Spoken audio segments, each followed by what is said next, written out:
Greetings and salutations, everybody. We are back with more D&D Abeyance. Huzzah!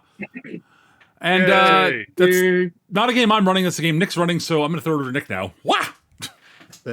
Thank you for that introduction, Peter. Mm-hmm. Guys, we're all back together again. It's been a while since we were all able to play, and for mostly my benefit, I'm going to kind of go over where you guys are again. So the most recent thing that happened was that Gideon and Dan went to hell. Just for a little jaunty visit. Essentially, it was to gather information related to the Scuttlers, the gang that had seemingly been at least connected to some sort of drug movement going on in the UK, hopefully in order to find some way that maybe they connect to this whole people disappearing from the afterlife, the SNR cases that you guys have been dealing with for the entire campaign. So the two of you met with and spoke to Adrian Davies, who had been haunting that town in Cornwall that you went to a long time ago. And he gave some information on what Secondhand Reg had been doing, a little bit on how they were getting paid, and essentially some of their movements and where he thought Reg might be. So you guys now have some leads on where you might be able to find them and try to gather more information. And prior to that, you had done some more investigation. Speaking of Cornwall, into Cecilia Teague's home. You kind of went back there in order to gather more information. Found some stuff associated with her will, a few references to some of her paintings, and where she wanted them to be sent, who she wanted them to be left with after she passed. As well as you guys took a sample of some of her medication, had it investigated by Dentalion's contact, Willie, and through some experimentation, you were able to find that there was something that was spliced into it that appeared to have some sort of hallucinogenic effect to it. Is there any details that I'm leaving out there that anyone can recall? Not off the top of my head that I'm remembering, but yeah. Let's see. And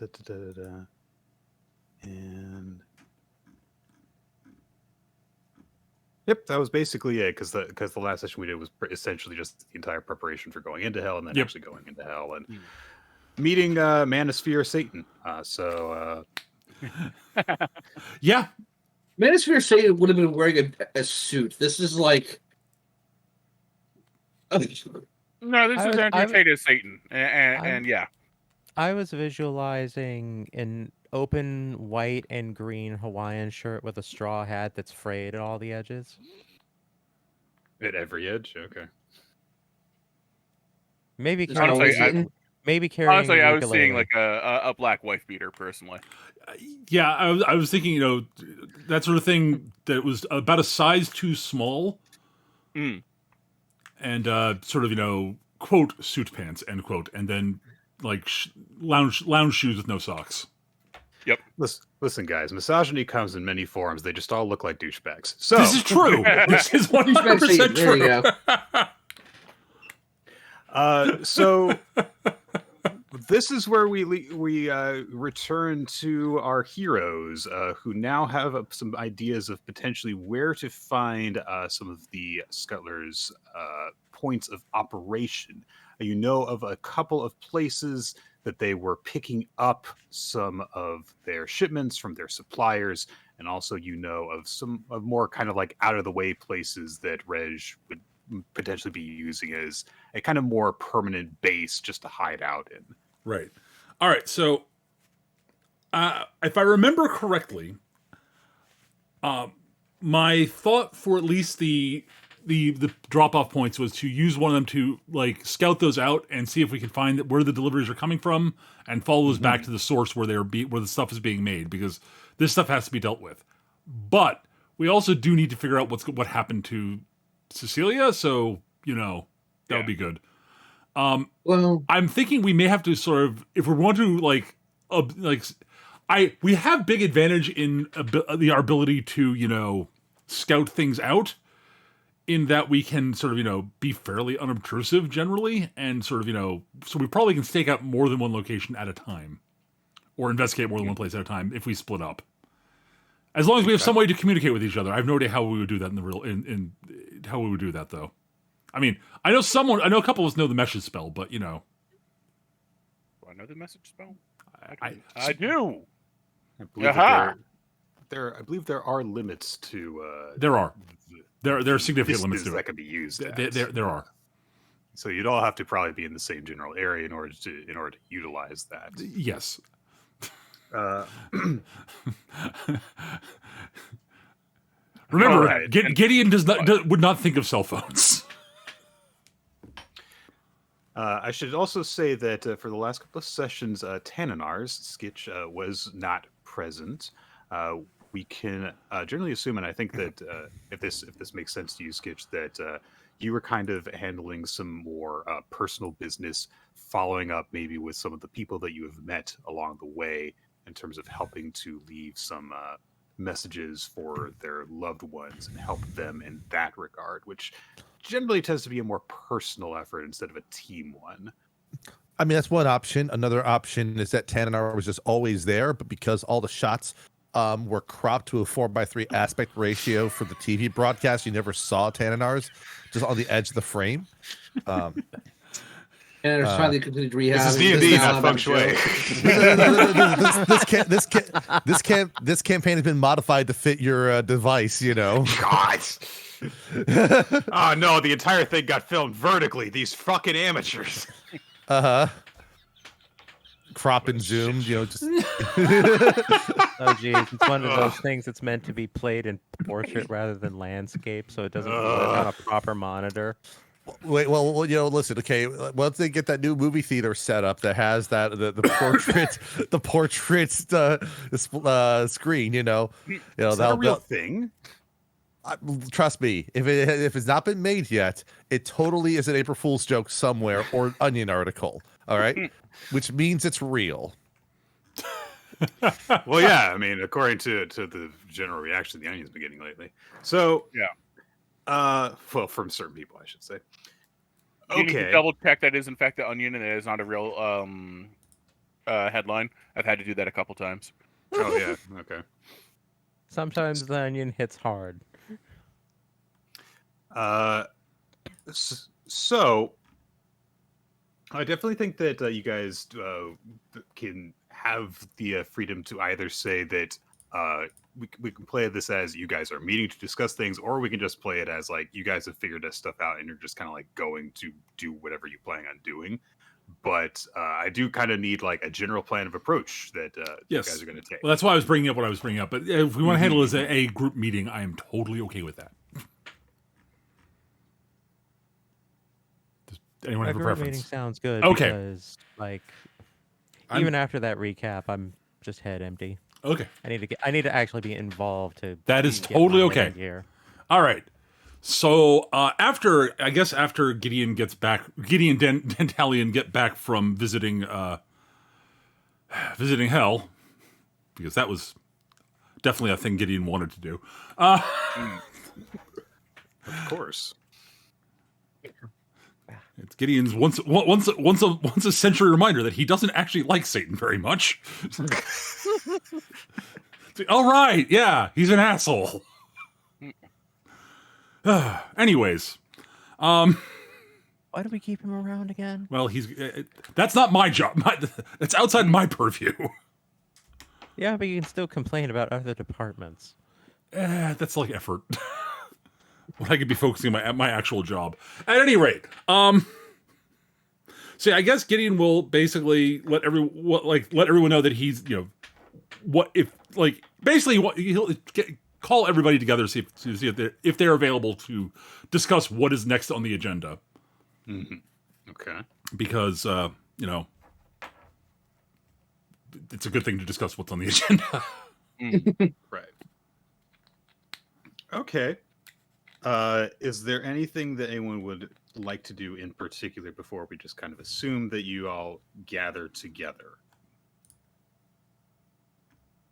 This isn't so much a thing that that Jerome's doing, but when the call comes to his house, he is standing before his cork board with the various articles and the photos and things like that.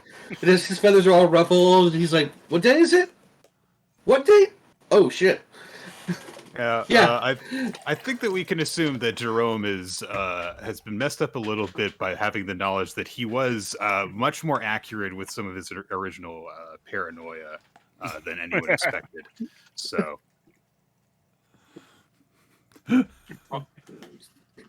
means something. What does it mean? okay. All right. So, if everyone is just okay with it, the 5 of you gather together in Gideon and Dentalion's office, and you have all the information that you have to consider. All right. So, what we know, is the following, and I'm sort of I think this is where Gideon's going to start off by recounting what he remembers. First off, we were investigating from the beginning. We were investigating Cecilia Teague's SNR file. We know she made it here, so we went and looked around in her hometown of Cornwall, where she was last seen. Apparently, we found out that through investigating her house that we found traces that she might have been taken from somewhere, but sort of off her property and to a car on a side road, and then we lost track of that car at a 4-way intersection. We also found that there was a haunting going on in the town, and that led to Mr. Davies, who was haunting a young boy, to tell him that his father had been killed because Davies had killed him. The father was missing, and Right. et cetera, et cetera. Davies worked for the Scutlers, whom apparently were their boss was involved in a scheme which they were doctoring medication with stuff. It looked like maybe just to weaken it for profit. This is the stuff that Dentalion had tested with his friend Willie, and we found out that it was laced with something that, in theory, might make mortals be able to see like supernatural stuff, which they normally can't see. It even had a mild hallucinogenic effect on the dead. So, talking to, we also found a painting that she painted that had Jerome in it, which we have since given to a gallery so we could try to track down other, we did that primarily, if I remember correctly, to track down other people who might have been interested in Miss Teague's art and maybe wanted her to disappear or what have you. That's sort of on the back burner right now from what I remember. Yeah. Yeah. We did find that some of her favored clients, one of her favorite clients was mentioned in her will, if I remember correctly. Or at least it mentioned, no, it was brought up when she was interviewed at HQ after she passed, before she got to us. And before she disappeared. It wasn't her favorite clients. It was, in fact, a art school friend of hers. Okay. Yeah. So this would have been Marshall Bailey. Yes, Marshy. Who was considered something of a rival, a contemporary student of Cecilia's, who was also on the short list of potential clients that the art gallery would sell Teague pieces to. Okay. Along with, I think, 5 other names, I want to say, in total. Yes, something like that. I think I've got They're on the list. They're way up top. Yes. It was Patricia Howe, Bailey, Hoffman, Stanford, Cobb, and Reyes. Thank you.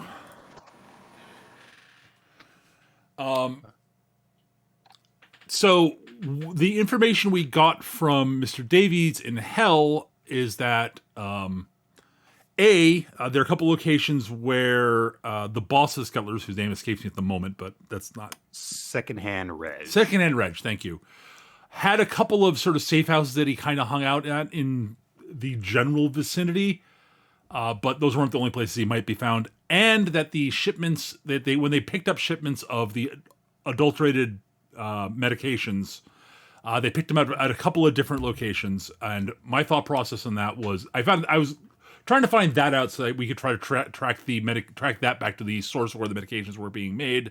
Sure. Because that's kind of important to get that stuff off the market if we can. Okay. And I think that is the information we have at the moment that I can remember. If anyone wants to fill anything else in that I've forgotten, please do. But we need to figure out what our next step is. My first thought is to surveil the drop-off points and maybe investigate one of the safe houses. And we may need... We could, in theory, split up doing that, but we need some sort of way to communicate over long distances, and I'm not sure our magics will suffice for the distances that might be needed. So I'm at a loss for that. Get walkie-talkies. What the hey now? So Reiko will be the first one. Reiko will be the first one to mention cell phones. Oh, those little devices that we have. Though those are useful for communication. Those exist. Mm-hmm. Those are for communication. That's why Dantalion keeps talking to one of those things occasionally. Yes. Mostly I just asking it to look up funny pictures. It can do that? Yeah. Huh. Why would you want to look at funny pictures? Because they're funny and cute. All right. I will take your word on that one, Dantalion. Look at this one. It's a cat and it wants a cheeseburger. Why would a cat want a cheeseburger? I guess there's meat in there. That makes sense.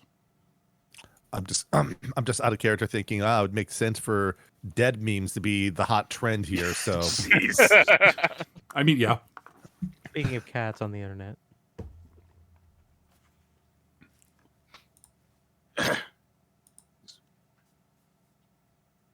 Aw. Reiko will pull this up and just kind of show it to Gideon and expect a non-response, but she's going to do it anyway. Okay. I can't really show that on stream well. Oh, sure. It's just a cat in front of a laptop having it pulled away from them as the lights come on. They get grumpy about it. No, it just downloads. All right. Let's see here. I can't pop it out, unfortunately. Let me see here. At any rate, that is a cat in front of what looks like a keyboard of some sort. It looks displeased. It's cute. It is a cat. I will acknowledge that. We'll get there. We'll get there. Anyway, so yes, you can talk to folks over there. Ah. That's kind of why they're very popular. Ah, I see.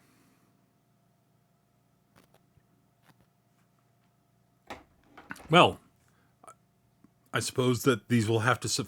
Is there some sort of ritual needed to use them in some way? I will set up a call group just so that it won't be difficult to figure out. All you have to do is press buttons. Ah. Easily labeled buttons. Good. Sure. I mean, I was perfectly willing to learn new rituals. Those aren't particularly difficult either. But buttons are fine. Right. Reiko's pretty convinced at this point it's basically like dealing with a great grandfather. I mean, I do imagine that probably the approach that Reiko takes is to essentially get those cell phones for older people who have difficulty with fine device manipulation. So they literally just have cell phones that have giant buttons on them. Basically, yeah, it's just like, okay, if you want to talk to one of us, just press this button, and then you'll see a name. Press the name; it'll start calling. Wait. If someone calls you, a different button will show up. Press that one. I see. Yes, that is very straightforward. Okay. Reiko just sets up all of this because she's the young'un of the crew and actually know how to do. Jerome has used a cell phone. It's like, oh, they're so tiny now. Actually, they're actually arguably larger now. I mean, it depends on when you're referring to. But if I remember correctly, Jerome passed in the 90s, so... Yeah, Jerome, like, past, like, the late 90s, like, so you're... maybe... Like Nokia phones were sort of the thing then, largely, especially where Jerome was. Yes, but at that point, Jerome would have been, like, an old man, so his reference point for his cell phone would have been from the 80s. Yeah, that's a fair point. Yeah, giant bricks. So it would have just been a giant brick. Yeah, that's fair. See, my attitude would have been for Reiko to have been like one of those fiends on the web feature phones that are popular in Japan that aren't actually smartphones because, well, because of how their web is so heckin' weird in terms of their web design. Right. But yeah. Okay. Reiko is not one to run a website, so... But yeah, long story short, Gideon is smart okay. enough to actually be taught how to use a cell phone. Oh, there's no doubt about that. I'm just I'm No, excluding I'm the saying- extraneous bits that and that's fine. Issue. No, because that you are cutting off certain pointless avenues of questioning that Gideon might get distracted onto. Mm-hmm. Which Like, is for the we can best, learn really. the rest later. For now, this is all we need. All right. Right. So, I would suggest that we would suggest that we stake out one location and we investigate one of the drop-off points and investigate one of the. One group's doing stakeout, one group doing investigating the safe houses. Is my gut feeling, but I'm more than happy to be for other suggestions or overruled on that. That's just the first thought popped in my head. Jerome's kind of like, well, if I go into the living realm in the form of my owl, it would be very easy for me to follow a car. Yes, but it'd be very difficult for So- you to use a cell phone thing. I would imagine. And he's just like, I have a ritual for that. Oh. And I'm actually imagining Jerome casting an unseen servant and having the unseen servant do the texting.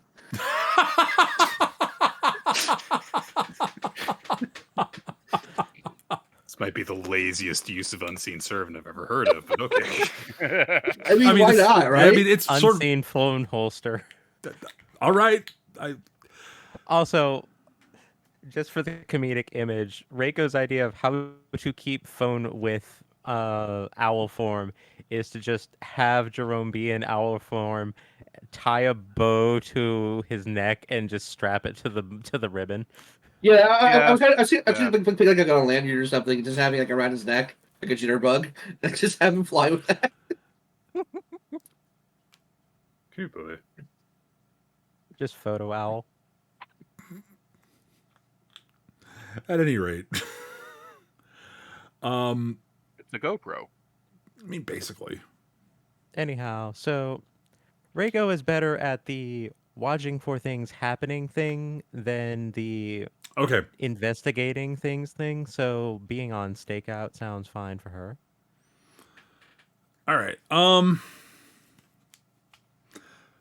right. My thought. So my initial sort of split of the groups that occurs that I think would work is Reiko and Gideon in one group doing the sort of staking out thing, and Dentalian and Tan doing the investigating the safe house, and then Jerome going to being with whichever group. Was my first That makes thought. sense. Right. Okay. Because I think so, I think Dentalian and Gideon should be in two separate groups for this one, just to have someone to have a person with quote authority end quote in each Right. of the groups. That's my thought. Okay. All right. All right, so we're investigating the The safe houses. Because also, safe houses, you yeah. and Tan are probably the two best from a mindset standpoint for doing the investigating a safe house thing. Mm. Gideon is a little too straightforward. hello, fellow kids, kind of energy. Yes. Walking in. Yeah. All right. So just to make sure that I have this straight, so Dentalion and Tanninars are going to actually try and stick their heads into one of the storehouses where Reg hopefully is known. Where Reg has been known to hang out. Right. Okay. And the rest of you, or assuming that Jerome joins the rest of joins. Whichever Jerome should go with whichever group he thinks he'll be able to do best in. Because what it boils what it boils down to for Jerome is like, okay, do you need Jerome to identify, do anything magical at the safe houses? If so, then he should go there. I have no idea. Literally have no idea. Okay. So the other group is going to be doing exactly what? Staking out the drop-off points for the medications and such.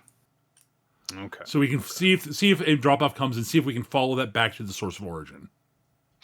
All right. By the way, the stakeout part is the other reason why Gideon is sent Dentalion off the other one. Gideon knows he's much more patient than Dentalion is. All right.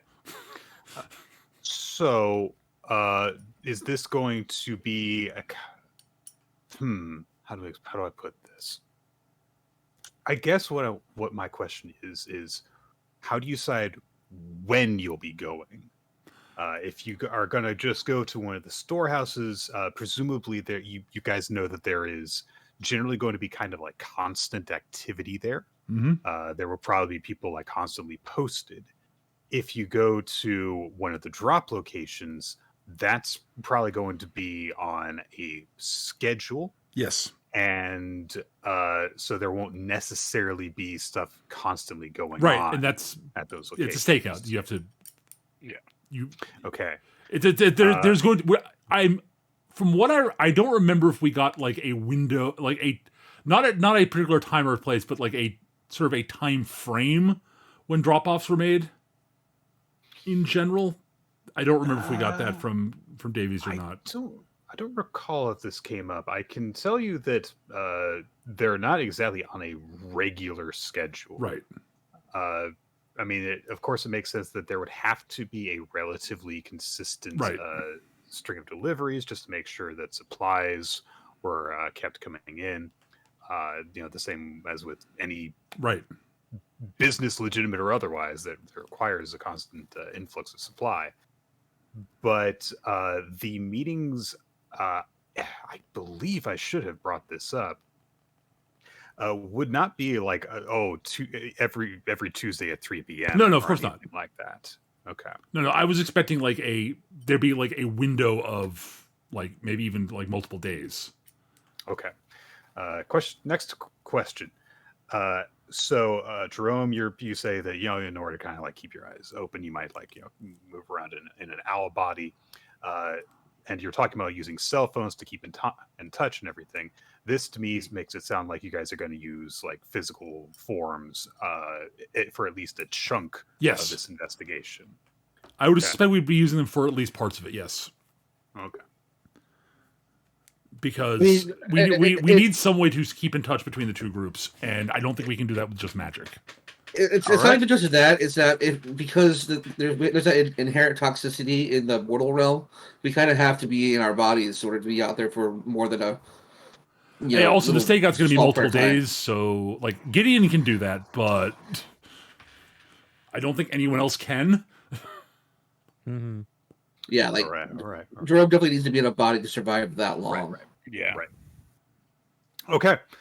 And I figure that it'll be like multiple days stakeout at one of the location, and it'll take more than a day to investigate more than one of the warehousing things. Mm-hmm, mm-hmm, mm-hmm. So okay. All right. So this means that you guys are gonna need to go and pick up some physical forms again. Yep. All right. If everyone is on board with this plan, then I guess that we will proceed from there. Is this what you guys want to do? Do you guys think? I said this is my suggestion. If I'm Yeah. would love to hear other suggestions because I have no better idea. Yeah, I've got nothing better right now, so let's do it. All right. So if all of you are happy with splitting the party, then let's split the party. Woo! All right. So We have self-esteem. I'm What's not happy going to about it. happen? We're already dead. There's dead and there's dead. That's true. I remember Tan having a specific extended conversation about we're already dead. What could be worse than that? Like Tan's like, you don't understand. There are worse things than being dead. yeah, you can be dead and have and still have an existential crisis that you're going through. Listen. Okay, you want to be dead in love. You got not dead and hating it. You know. Well, then I'd be a vampire. I mean, that's kind of cool, but you know. Yes, and I'm not. I'm just dead. Children of the Vampires night. aren't real. Shut up. Or cool. Vampires aren't cool. Werewolves. Shut up, Actually, I don't know. Vampire. I don't know. Vampires are pretty cold. Objectively, All right. they are. They don't. They're not. They don't have. Yeah, their bodies aren't warm anymore. So Right. they're They're objectively, they're cold. I mean, All right. So the dead mystery solving team starts to head to headquarters while having a very nerdy conversation. So Werewolves are just better. I'm sorry. They're just cooler than vampires. as I said, vampires are inherently endothermic, and and werewolves are warm-blooded. Therefore, they are objectively. I mean, unless warmer. we're talking like the old school, like actually from like Bram Stoker's Dracula vampires. They're all like creepy ghoul monsters. That's another matter. I think the best part of this conversation is that every person in this room probably has a different contemporary look on what a vampire is that Yes. would actually be very fascinating because they of the time. Oh no, like the Italians in the image is absolutely fucking Bela Lugosi or Christopher Lee. Like that's a vampire. And Jerome's probably like, okay, I'm thinking more like Lost Boys or Anne Rice stuff because that would have been that the more like contemporary and like I don't know if Reiko maybe like Twilight. No, I was gonna say Rice. Yeah. Reiko is very much a goth. Rice. Right. Yeah. Uh-huh. Yeah, there's goth, and then there's poser goth, and poser goth is no. All right. Gideon's like, so you bury them on islands, right? I mean, I'm going to make the clear point. I never said any of this in character. Oh no, I know. The effect on. Tananar is just like is occasionally just like looking around as you guys go into headquarters, and there's some like actual vampires looking at you weird, and you're like trying to hide your face. Tan's walking along with their Motorola flip phone that they have. You know, it's not what they use. It's not what they use when they're alive. They just found one. So Sure, absolutely. The Italians got one of those backpack phones from World War II. God, I hope not. You guys just all have different types of cell phones too. All right. Reiko's So is the most convenient. She doesn't need to put it anywhere in particular that's going to be a problem. all right. You guys submit your applications to rent out some physical bodies. Reiko, roll a general D20 for me, just like a luck check. Mm. Oops.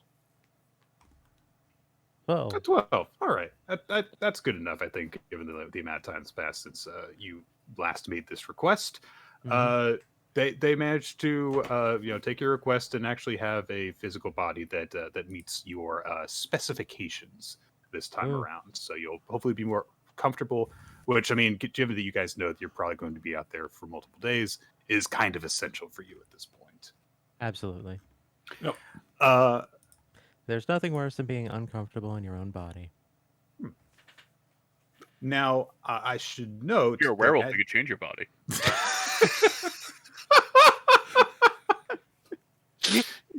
Sorry. You're all nerds, not you guys. That's good. That's a given. Your characters are nerds.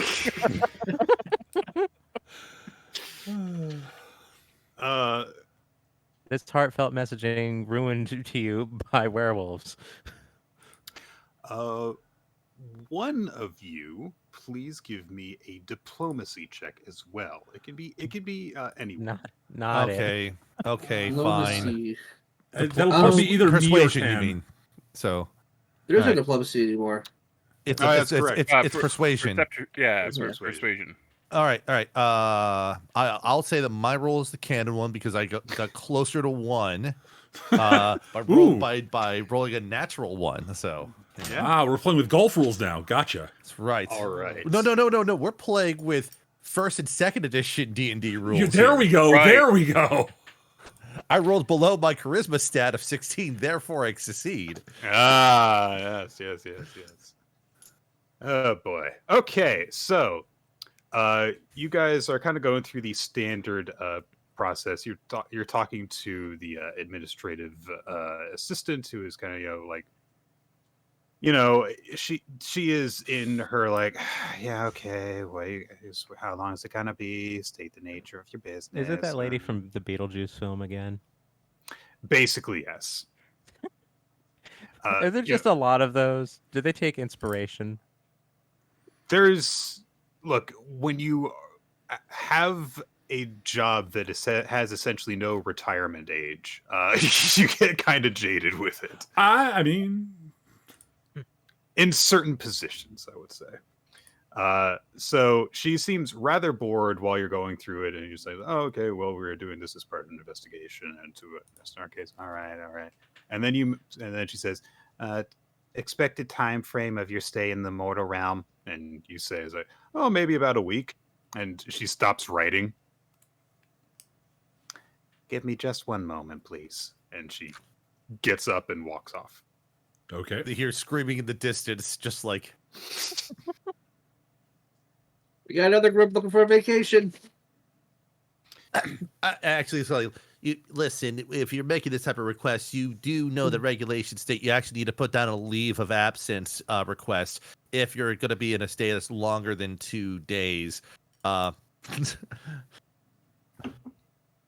see here. Ooh, yeah, we'll do that.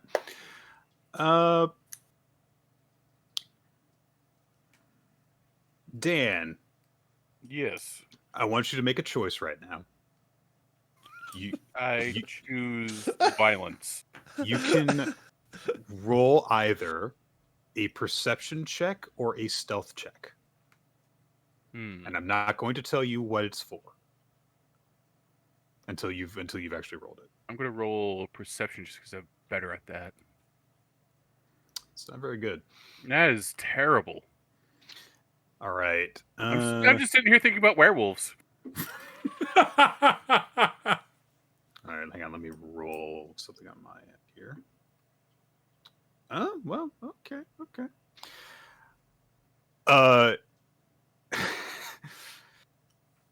There is while you guys are just kind of sitting there waiting for the administrative person to come back, you hear a stumble and papers spill on the floor off to your left. Uh-huh. And when you look over, you see, and most of you, I think, at this point recognize him. Oh gosh, now I need to hang on 1 second. I think that I've got it.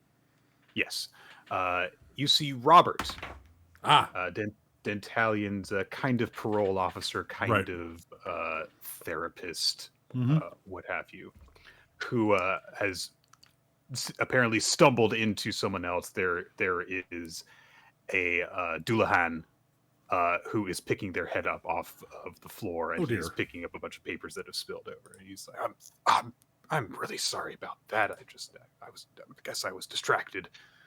Reiko will scoot over and help with the head. Aw. I cast invisibility.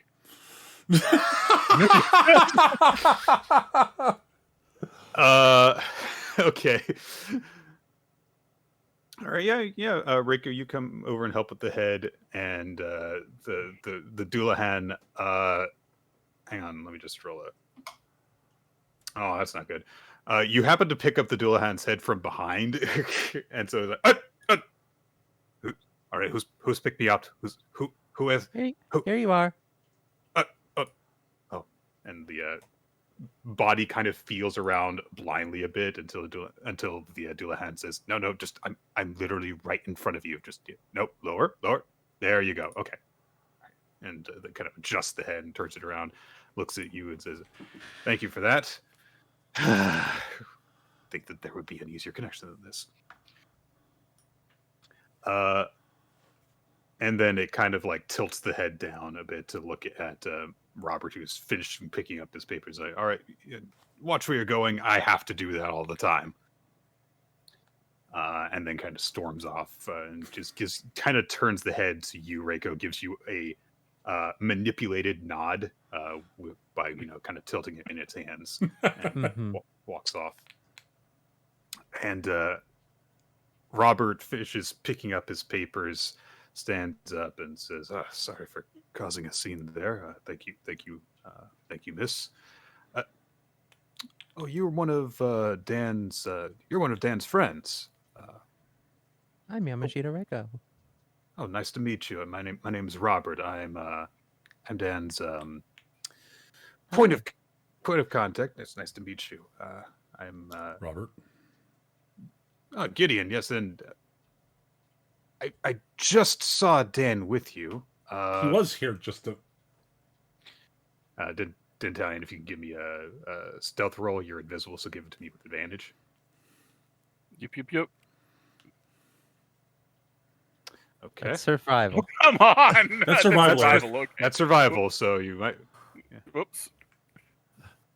I think that you've got the same bonus, but... Okay, we'll give you the 15, even though... Whatever. All right. You're right. I do have the same bonus. Ooh. All right. Robert is either very good at faking not seeing someone, or he has just lost sight of you, Dan. He's turning his head this way and that, and Right. he eventually comes to the realization that you have, to use perhaps an appropriate turn of phrase, have kind of ghosted him. You have eluded his perceptions. Yes. So he kind of slumps a bit, and he says, "Sorry, I heard Gideon what you and Dan have gotten up to lately, and I was thinking he might need to get some stuff out, but Well, that's entirely possible. I will endeavor to make sure he gets in contact with you when I next see him. yeah, well, I mean, Which I can't. As I said, he was here just a moment ago. I don't know where he went. It's all right. I'm kind of used to this at this point. I understand. Well, if I force him to talk to me, that kind of defeats the entire purpose. If he needs to talk to me, though, just let him know that my door is always open to him. I will make sure he hears this, yes. He then raises his voice a bit and says, "Of course, if he's still around, maybe he could just, not just listen to what I'm saying, and maybe he can hear it for himself, and he'll know without you having to tell him." Also possible, yes. All right. Well, Is there anyway. anything you'd like to convey? It's gonna need to, I think, be between he and myself. I just know that as part of, I don't know the entire context, but I know that as part of your jobs, he might have done some things that might have had an effect on him, and I just wanted to check in on him. That's all. Fair enough. Well, I'll let him know. thank you, and it was nice again. Nice meeting you. Likewise. And well, I hope that you all have a good day. He kind of awkwardly shuffles off, knowing that he's not come across the best in this, in terms of making a public spectacle of himself with everything today. the original perception check, he rolled like a 2. So I Right. I was like, all right, there's got to be something kind of obvious that you're going to see for this. But yeah. All right, so Robert leaves, having kind of given up on trying to find you, Eric. And not too long afterward, the administrator comes back, and she is accompanied by Michael.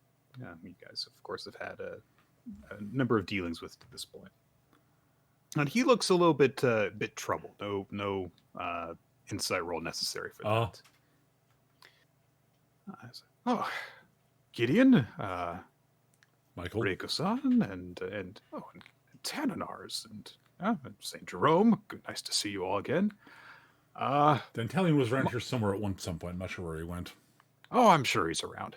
I got distracted. Who is this again? Michael. This is Michael. Michael. Got it. Molly here tells me that you guys are planning a bit of an excursion to the physical realm again. A potentially lengthy investigation, yes. Potentially lengthy. Yes. There might be a bit of an issue with that.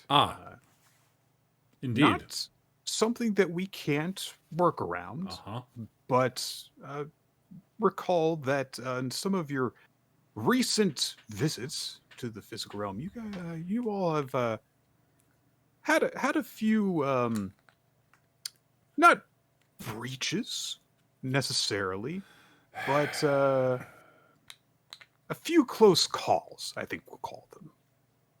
I've heard about those, yes. So Gideon says without looking at anybody directly. Reiko tilts her head because she doesn't know what's going on. To be fair, Jerome only caused one of those. The other one was just the cop catching on and showing up, and that was not on him. Right, like I said, close calls. So, this is it's part of your investigation. I know, so I know the importance of this. This is not necessarily something that we can just say no to flat out. But you wish to discuss some things. Yes.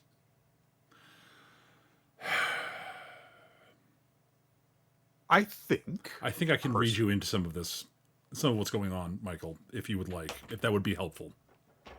He looks around for a second and he says, "Is this need to know information?" I think it might be.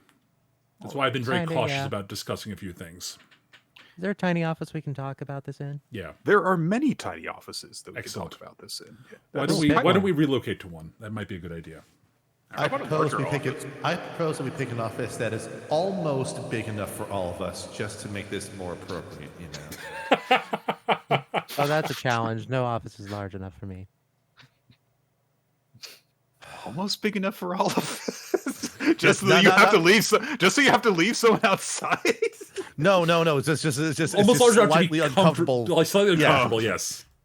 Yes. Oh man, if there were one more person in here besides. Let's discuss this in the 2x2 broom closet. Come on, gang, let's go.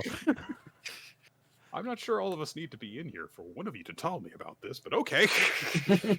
I mean, it could just be Gideon, but whoever wants to be there should be there. I think. Right.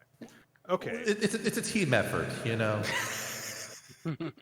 Look, you don't all get credit for the group presentation if not all of you participate. So. I'm just gonna say Reiko is Gideon's assistant, and this does kind of pertain to her. So, legitimately, I do think having everyone there makes a certain amount of sense. If just to point to, so that Michael's aware that everyone in the group is read in on this. Right. However many of you want to be present for the actual explanation, Michael can be present for it. Just tell me, from those of you who are going to be giving him the lowdown, decide what information you want to give him. Okay. So before I actually, I'm going to say what I'm thinking as Gideon, and anyone, I'm more than willing to be overridden on this as a group. Right. But So Gideon, Reiko, and then the three of you, I guess, decide if you're going to also be present for this, / Dan, if you're going to stop being invisible. Okay, I'll stop being invisible. Okay. The threat is past. I am no longer invisible. Also, I had to share the Robert Kopp image. Yes. In the chat because, of course. yeah. So my gut feeling, honestly, is at this point we should probably read Michael fully in. Yeah, that's what I'm thinking. Because him being like, and then trusting his judgment on whether more higher ups need to know or not. All right, then. So the short version is you tell him everything. I basically just filling him in on the timeline of what's happened and what we found out. All right. In sort of the broad strokes, and if he needs details, he can ask them, and I will happily answer questions. Okay. So the smuggling ring, some of the stuff that you have found out in regards to Yes. what seemingly has happened to the SNRs, and possibly why, given the drug stuff. I that you think have the only thing found. I'm not sure if I want to give him the full details of what the shark told us, but like if that, Yeah, that's not really Sure. relevant here. that's not relevant to Sure. what we're doing. But Yeah. Right. Like, realistically speaking, we could potentially be having a breach. We are trying to make very certain of this one way Yes. or another. Okay, so you also even share your suspicion that maybe there is some information being passed to the mortal world. it will be, if only because like, it looks like this, whatever is this being put into the medication, likely requires knowledge from our side.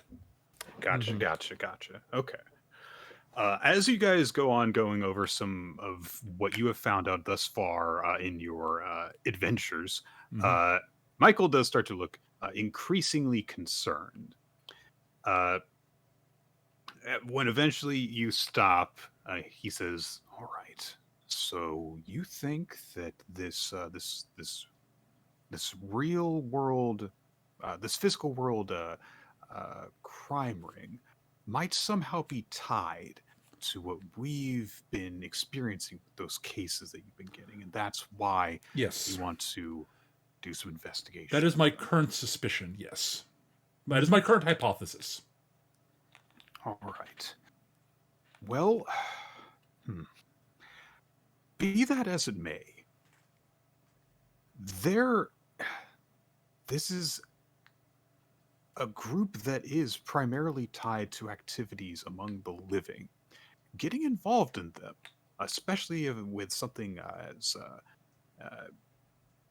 as in depth as potentially inflammatory as a crime ring, that's not what we're supposed to do. So, of course, this goes without saying, and I know you don't need me to tell you this, but this is going to require some considerable. Finesse? Yes, that's the word. To make sure that no one does anything that should draw attention to themselves, I am going to request that supervision accompany you. I think we're fully capable of supervising ourselves. Gideon will arch a non-existent eyebrow. Supervision. Yes. I think that maybe just having a couple of other Reapers on board, maybe. Just to observe, just to make sure that you're not getting into things that Interesting. you shouldn't get into. Jerome. I mean, has- we're investigating. We're supposed to get into things that people don't want us to get into. That's the whole point. Yes. We are considering a breach here, and if there is, in fact, a breach, would intervention not be necessary? you need to understand, Reiko-san, this is unprecedented, the type of action that you're concerned may be happening. Information and knowledge of our world being passed to the world of the living. The only interaction that there is a history of between the realms of the living and the realms of the dead have been in very short-term relations that have been had between an occasional visitor to the physical world from ours, and only being observed by someone who happens to have the insight and ability to perceive that they're even there. Like me. Kind of, yes. But even in interactions such as this, the concept of someone passing over information that could affect our world is it's so incendiary that it's frightening to even conceive of. And Jerome kind of like, Hypothetical question. Suppose no one from this side has leaked anything and they just figured it out on their own. Then what? Well, that would be incredibly unlikely, I admit.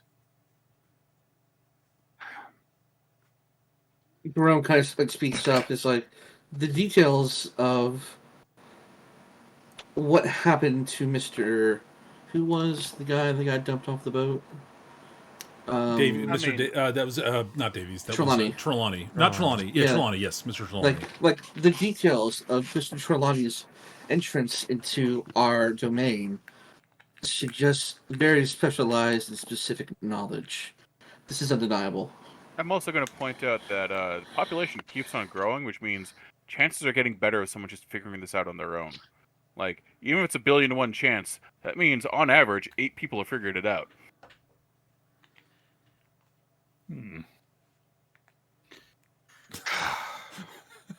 What? He kind of puts his head.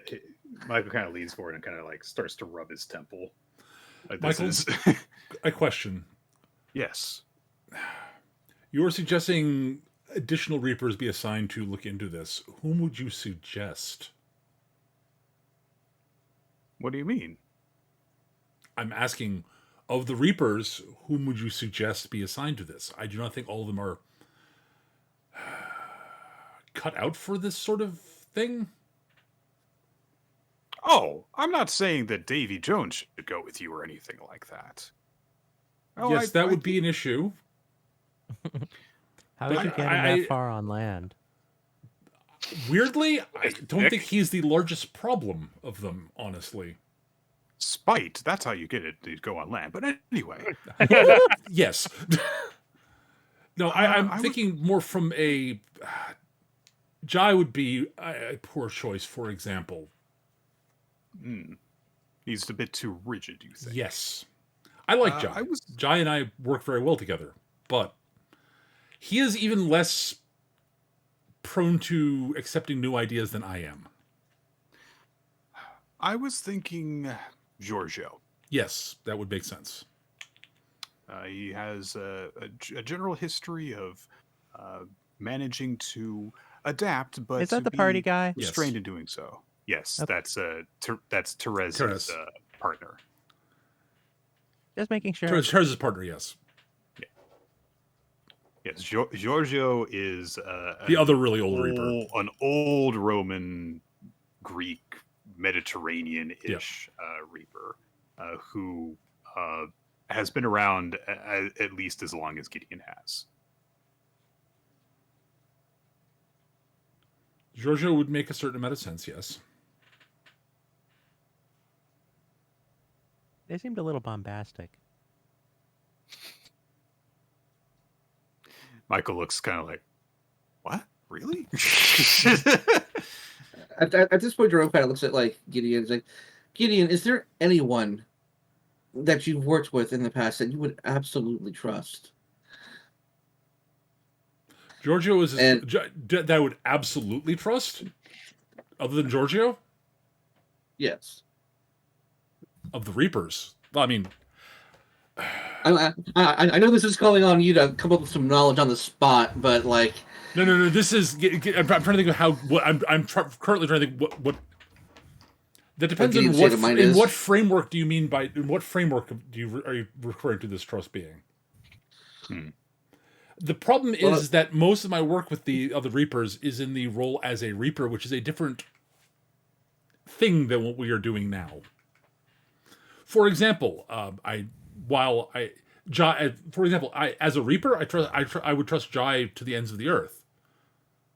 But this is in this sort of operation, Jai would not handle it well. yes, it's not just a matter of temperament, but it's also because of the nature of what's going on, of just trust. Who do you know keep their mouth shut? Gideon just sort of blinks. So you to make sure I understand what you're saying in character, you're basically asking like, who would you trust for us to basically be a confidant in this kind of situation? We are going into the depths of the operation at this point. And considering we know, or at least we highly suspect that somebody in headquarters is in fact feeding information to these people somehow, we need to be sure we're not bringing somebody who's going to be the obvious film noir guy who's going to shoot us at the last scene, as it Gotcha. were. Okay. So you're saying like if we're being told to take someone to be our babysitter or to be our, additional member of the party, who is the least likely to actually betray us? Right. Okay. To just help everyone to remember the Reapers that you have encountered in the game up to this point. I did write down a few of them. Right. Yes. But just to go over it for everyone. Giorgio. So Terez Terez, and Giorgio, Jai, Odd. Odd, Odd, and I can't remember the American one's name. Sawyer. Sawyer, that's it. What was the judge one? So the judge was not a Reaper. That Okay. was the manifestation of death in its entirety that Jerome has encountered. No. Like different one? I think like the Korean judge. That was Jai. Jay. That was Jai. Jay. Okay. Yeah, that's okay. Jay. Yeah. Jay. Yes, the one who's even less It's been flexible a than while. Gideon. Yeah, that's I fair. don't name. Yeah. I mean, it was literally like last year when Yes. you guys went Yeah. to the party where you got to meet all these people. Yes, Jay is very rigid. Is based on a Korean Josung Saja. Yeah, that's what I and was thinking. Yeah, Yes. believes in everything being like, kind of like by the book. meant to be and inevitable. Sawyer is just kind of like is very laid back. Giorgio has generally been kind of like somber, but has been getting a bit more optimistic during his relationship with Terez. Terez is just generally really cool, laid back, views death as just, a part of life and is willing to celebrate a lot of stuff. Ode is calm, contemplative, and has a pretty well established relationship with Gideon as well. Mm-hmm. Davy Jones is a dick, as I believe everyone is understanding. Davy Jones too. has a personality. Oh boy. There are, of course, also a number of other Reapers, some that Gideon would be at least partially familiar with, but none of which that you have as firm and established history with Yes. as the ones that I just named. Right. So of the ones in general, on the trust scale, there are only three. Gideon only really knows, like really knows three of them, which are Odd, Jay, and Giorgio. Like he knows Sawyer and he knows Terez, but he doesn't know them well. Which also makes sense because they're considerably younger Right. as far as Reapers go than the other three. Gideon's suggestions for ones, the ones Gideon would be most comfortable with, they're sending out more than one, would be Giorgio and Odd, but... Like, if you guys each have to have someone accompany. Right, yeah, exactly. Jai just is not cut out for this. Gideon probably trusts Jay the most, but Jay is also, no, this is terrible. Incredibly ill-fitting. Yeah. I mean, I think Jay would just be very confused and unhappy with the whole situation. Why are you doing this? Right. Why don't you just go home until it's time to collect their souls? Right, exactly. It's like, A little more complicated. the problem is, again, like, if I could say I was been ordered to do this, Jay would be like, oh yes, that's not totally fine, but I've not been. You guys are doing this of your own volition because of your interpretation of what needs to be done. Yes. Yes. Whereas I think Giorgio and Odd would be able to comprehend that, but Okay. From the film noir sort of shady detective thing, I don't think Gideon would really consider the idea of any of the Reapers be betraying him being a realistic possibility. Of the ones he knows. But I would say yes. I would be. Gideon would be most comfortable with either Old or either both or just either or of Gideon, Giorgio and Old. Yeah, Well, Old basically was sounds the like one the I was best choice thinking of. overall. Yeah. If we had Alright. to have one, then that would be the one most suited, I would think. Okay. But yes, if you were thinking, so yes, Michael, if you're thinking Giorgio and or Odd, I think those both would make sense. Michael nods and he says, "All right, I'll try and get in contact with them, see when they're available. Hopefully, get them down here as soon as possible." And he says, "Just one moment." And he gets up, goes to the door of the office you guys have ducked into, leans outside, and he calls out, "Molly, yes, please push that through. Hold off on when it'll be happening until we know something for certain, but get the process started in case they need to go right away. Thank you." Excellent. Thank you, Michael. He kind of does that thing that he's clearly uncomfortable and is like straightening his clothes in a way of someone who's trying to just like assert control over something. Yep. And he says, "I hope that you whatever is actually going on here, I hope that this is the right way of going about it." I do too.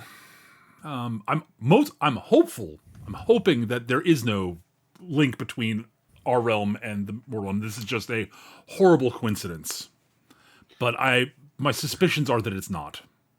Well, if it's a small problem, then great. But if it's as big a problem as you seem to be suggesting it is, then the more we know about it, the sooner the better. I would agree. That is why I'm moving on this as quickly as I can. All right. I will put it this way. I'm acting on this more quickly than I would strictly like to because I believe it is necessary. Right. All right. I'll make some calls. Excellent. I would also suggest not spreading this information too widely. It is, after all, just a hypothesis right now, and too many people speculating too much on it could cause issues. Need to know. Right. That is my current thing. Yes, if someone needs to know, then they need to know. Obviously, I will trust your judgment on that. Right. The information is to be given out only on a need to know basis. Yes. Right. So yeah, you'll probably need to fill in Odd and I can't remember his name. Also. Giorgio and Odd. You probably need to fill them in. But if you would prefer, I can fill them in when they join up. I would be happy to tell them be the one to be the point of contact for that. But if you feel the need to inform them before that, I trust your judgment on that. He nods and he opens the door, lets everyone out and goes back to his actual Yeah. usual office in order to get on the phone. Well, let's head back to the office, I suppose. All right. You guys go through the process of like completing your paperwork and Yep. stuff, which gets done at about the usual rate, but you guys kind of have to sit tight for a bit as you wait to hear more about what's going on. Mm-hmm. You guys, if you want to, do have a couple of minutes at the least to yourselves Sure. while you're waiting to hear back from Michael. Do we really need a babysitter for this? I do Jerome not just kind of believe so. sighs. I do not believe so, but I understand Michael's concern. I mean, I like Giorgio and Odd, but they're not ones for getting their hands dirty. Not so far as yet, no. It'll be interesting to see. I'm actually interested to see how they'll react to this. I'm actually very interested to see how they will handle this knowledge. And how and also I'm sort of interested to see how much of this is a surprise to them.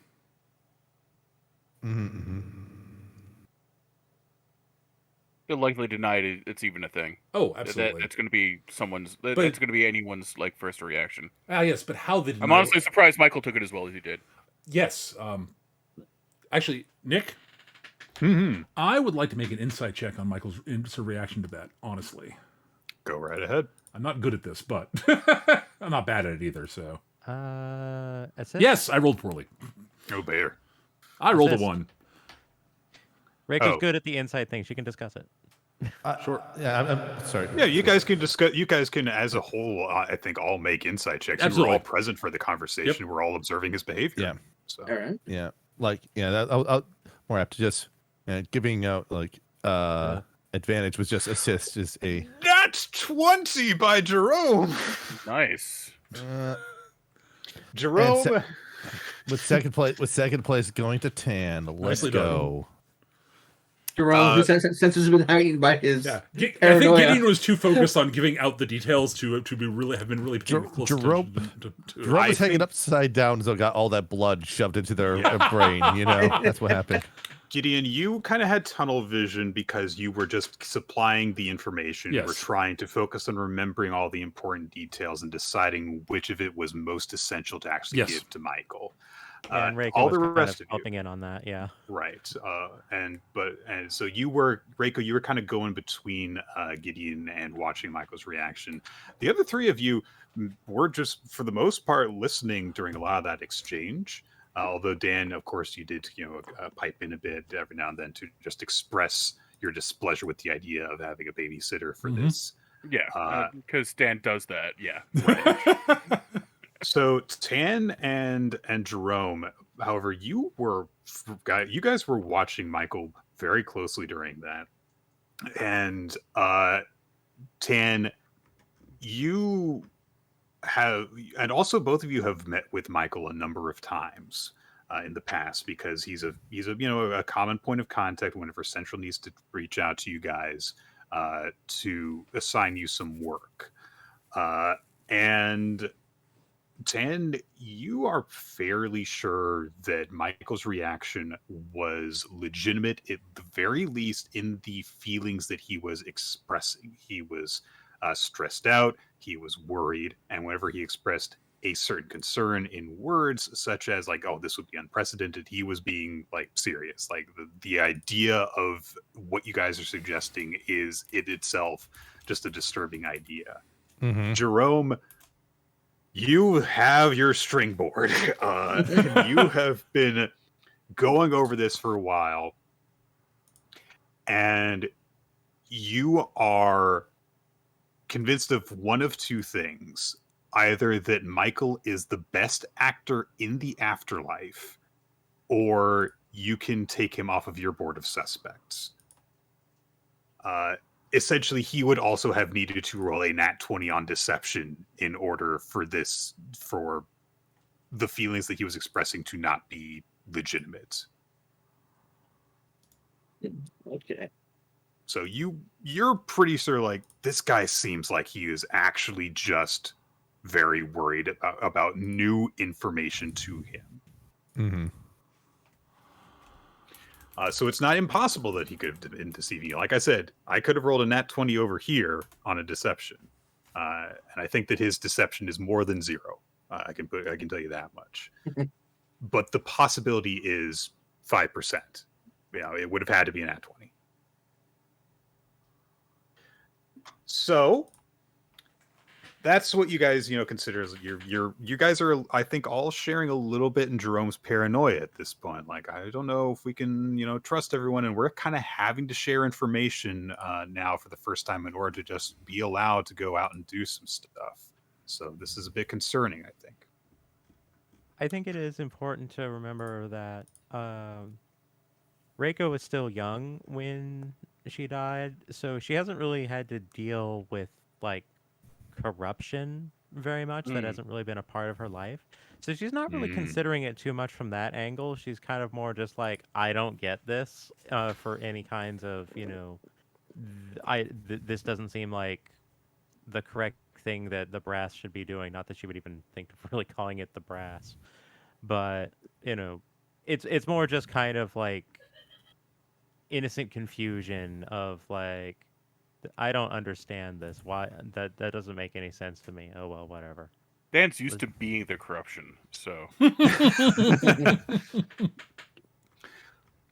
Yeah, I mean, I think that, yeah, in your own ways, if I think at least half of you guys, this is a very unfamiliar, uncomfortable position. Mm-hmm. So, some time goes by. You guys are sitting tight for the better part of an hour. But you guys get that. I think you guys do have a little conversation at least about like, hey, what do you think about what Michael was saying and all that stuff? Even if it's like kind of just like a casual thing for some of you. And you guys, of course, fill out all your paperwork so that you'll have the authorization to go when the time is right. Fortunately, at the end of that hour, Michael returns, and he is accompanied by Giorgio, who is wearing this trailing black cloak with a hood, with the hood back, revealing his skull face. And he says to everyone, good to see you all again. Giorgio. I wish that it were not on business terms, but it's nice to see you. Well, it does mean that you're dressed in a more understated form this time. It still looks good on you, of course, but He gives a little bow to you in gratitude.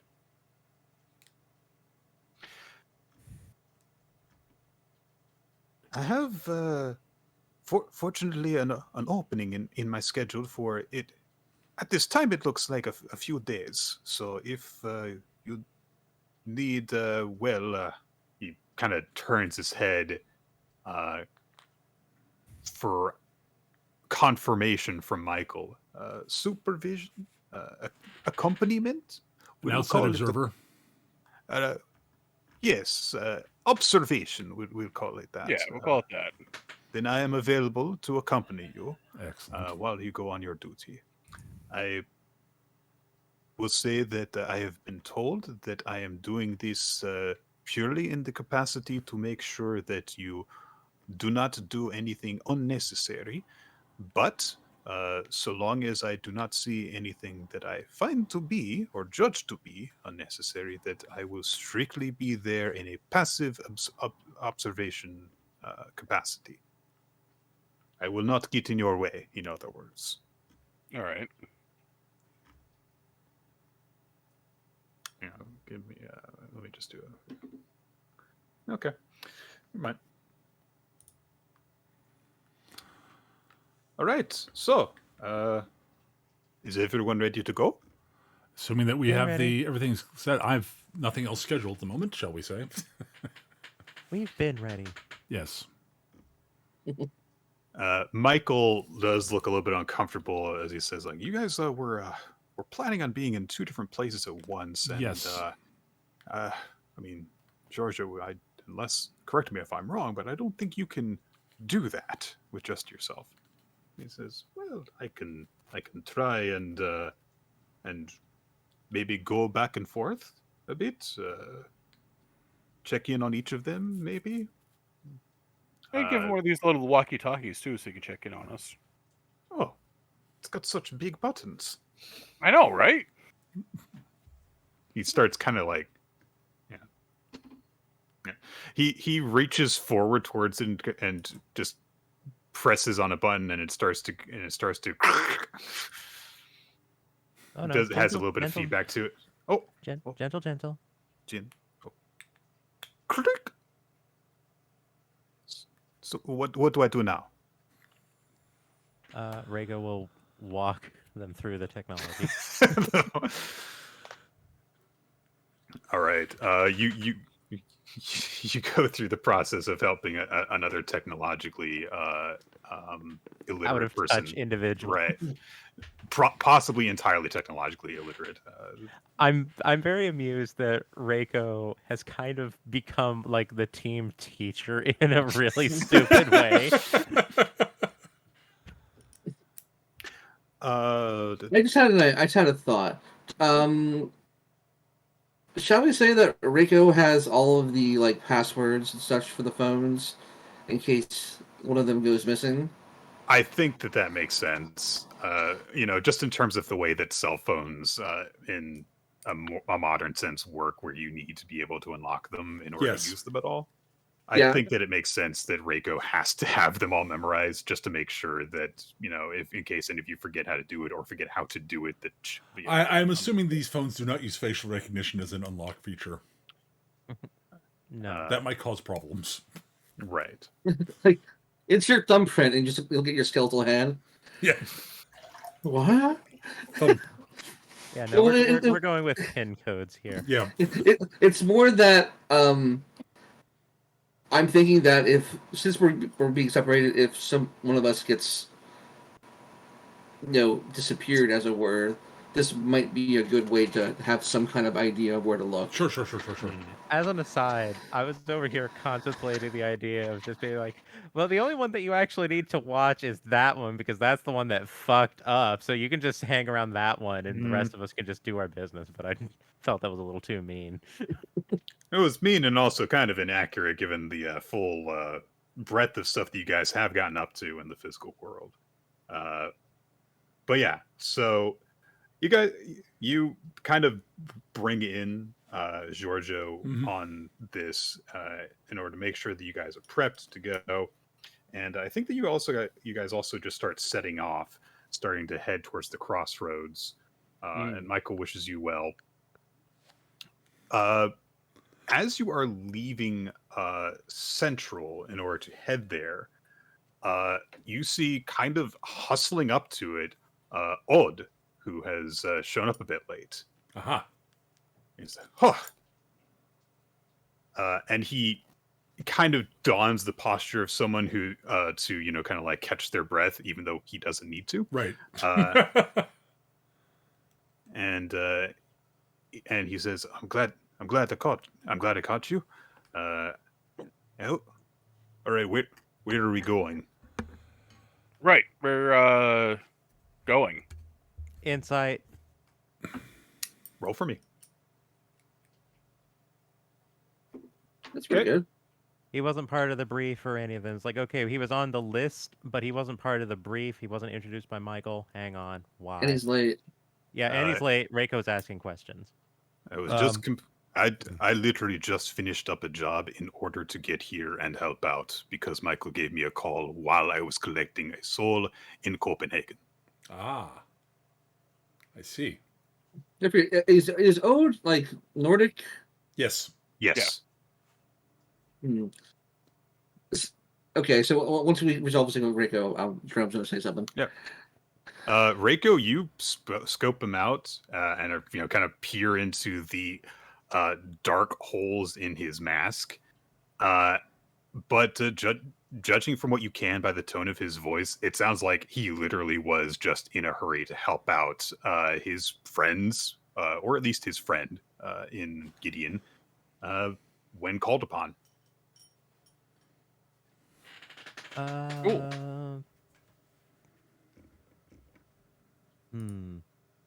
Rico will sidle over to Giorgio and just be like, "Did Michael mention reaching out to Ode as well?" Let me actually check for that, because I'm not sure that would have necessarily come up in the course of that conversation. I thought that both those names were brought up during the They were. conversation from earlier. They were. With us, Mm-hmm. but Yep. don't know if Ode actually got like that as a call or is coming here and is operating on other information. Right. Okay. No. No, I totally understand that, Reiko. You guys don't know if Michael called one or both of them. Yeah, and like Michael didn't say, like I also called Ode. Ode is going to run a bit late, like when we've been prefaced with that.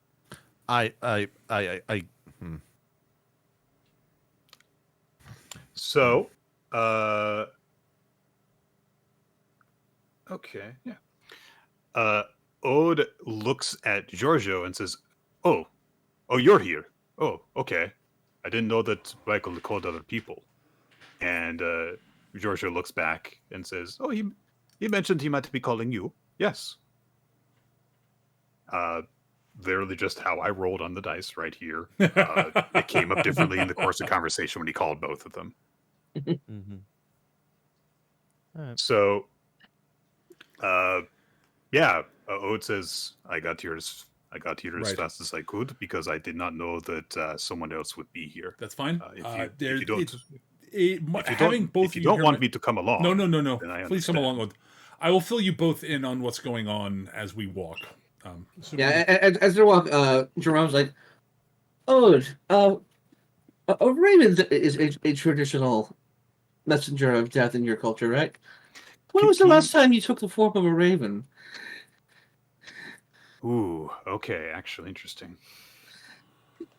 Because Jerome is going as an owl, I think it might be assuage some fears, if as it were, if they had somebody who could keep up with the person okay. who's done the most obnoxious or egregious thing, as it were. Most egregious infraction, yes.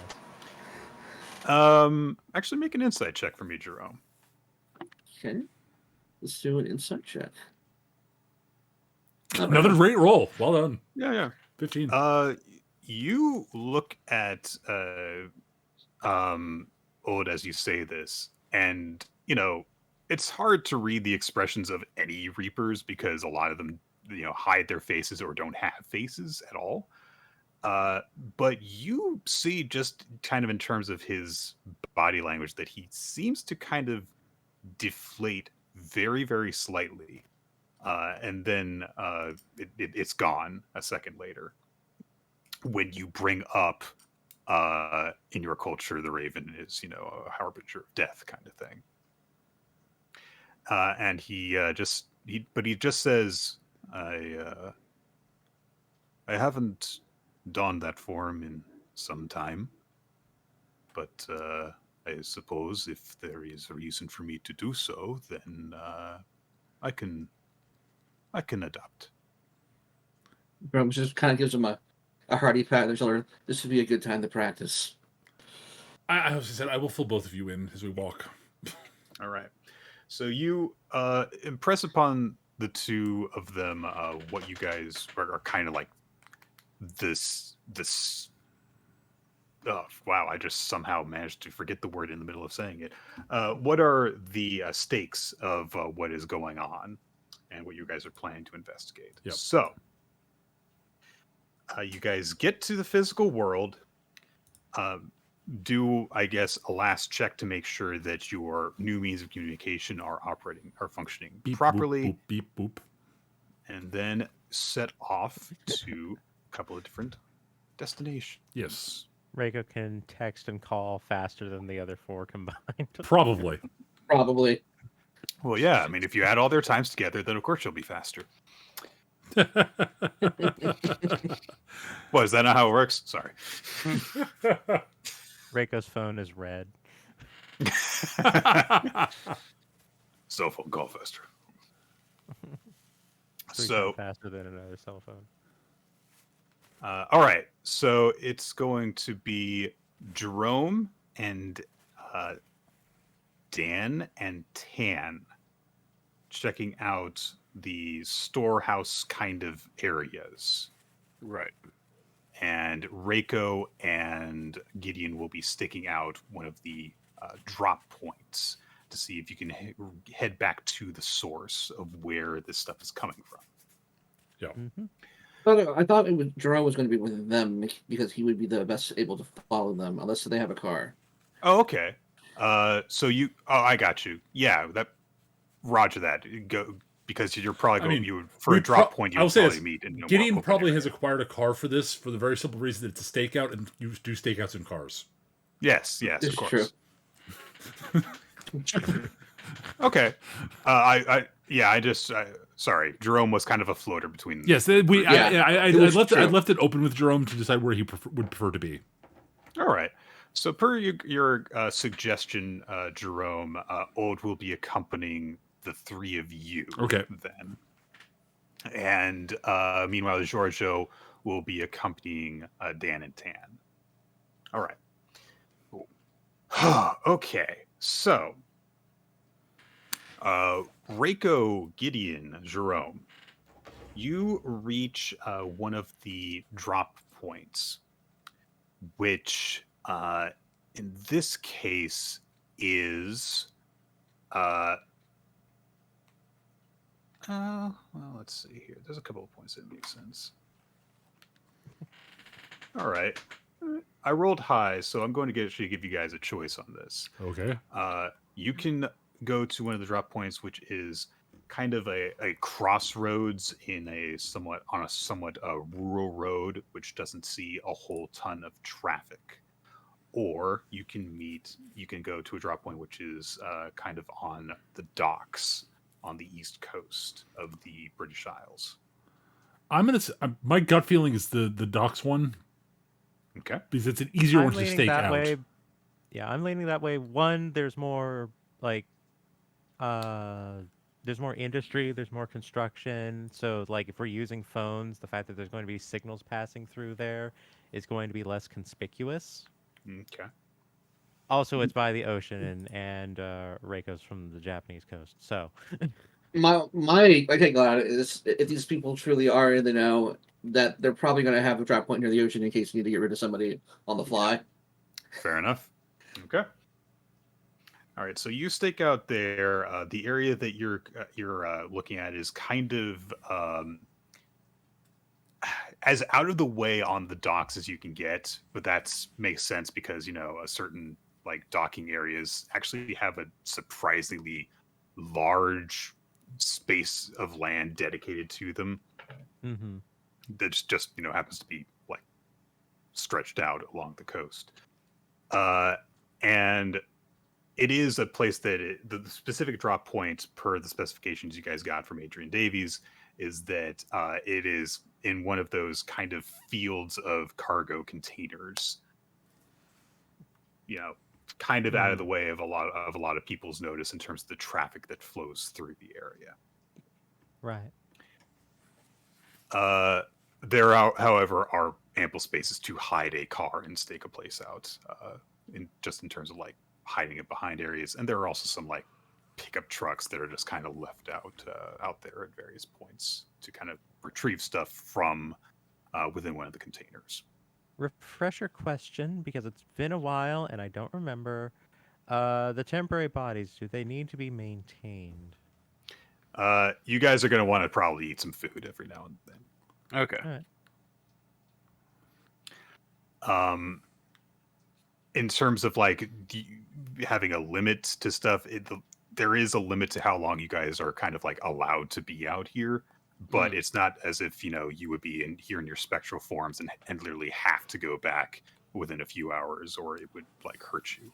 Oh, sure. I'm just wondering, it's like, okay, are we going to need to consume food, consume drink, Right. use restroom, etc.? It's like, You will want to go and grab hot dogs occasionally, yes.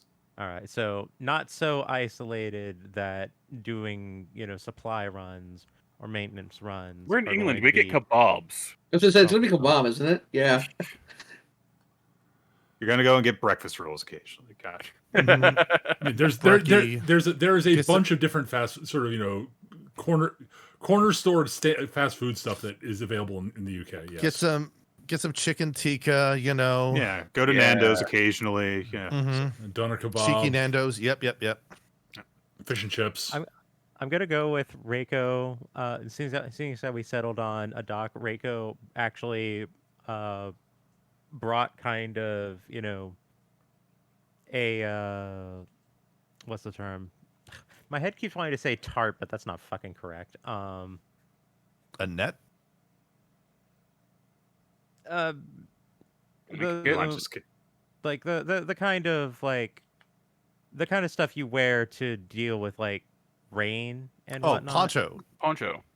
Yeah, like poncho and like other kind of things. Have like a hat and is just going to kind of fish. And when she's not fishing, she's going to be trying to enlighten Gideon to cute animal photos and videos with her phone. Okay. Gideon's standard outfit is actually kind of pre-prep for rain, amusingly. Yeah, like jealous. a You're dull tr- colored one, very specifically, not like a big bright yellow one. Oh no, I know. I just had to realize wide brim hat, long trench coat. Yeah, that's actually like It's good. Tom Good. Selleck dressed like Columbo. That's what I look Right. like. Yeah. And if All right. Reiko actually manages to successfully catch some fish, she could probably actually prepare it. All There's right. a Yeah, stand that sells fried fish over there. So you're ready to Bobby. camp out.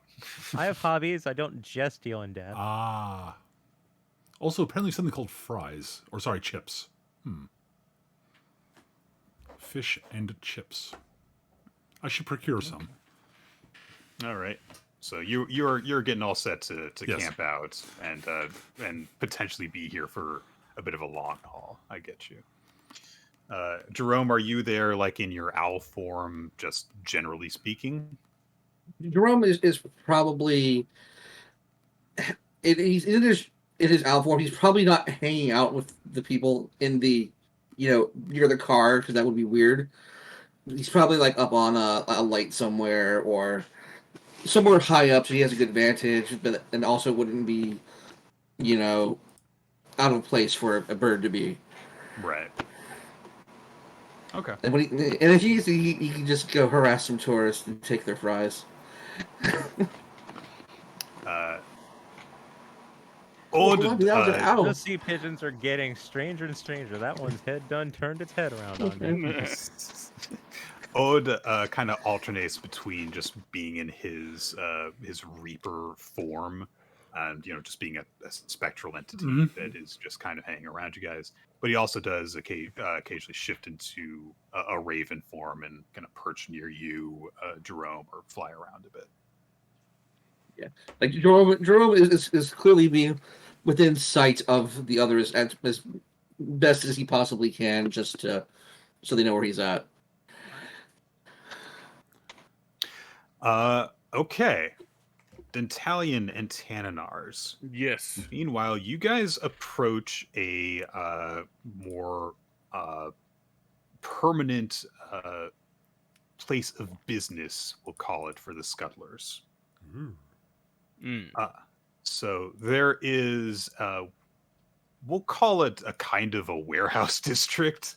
It's one of those kind of places where there's like a lot of like out of the way, quote unquote, businesses, but they're not really the kinds of businesses that people come to. They're just the places that people kind of that people operate out of. And they're, I don't know if you've ever seen one of them. It's kind of like where there's just a bunch of warehouses in a like a neighborhood almost. Mhm, Yeah, yeah. mhm. And you pass through this kind of like gated area while approaching what you know to be the address of the area that Secondhand Reg spends a lot of time in working with the Scuttlers. Let me ask you, do you have a plan of infiltration for this? No. Okay. Okay, so it's basically basically looking at a warehouse in an industrial park. Basically, yes. Okay, so there's not a lot of people around here at all. Not a lot of people like going around outside or anything. You suspect that there are probably people, unless like either every other place in this district is, abandoned, it isn't used, or if the entire place is just being rented out by the Scuttlers to make sure that nobody is around their business. That there may be people unrelated to the Scuttlers that are just going about their business inside one of these other buildings.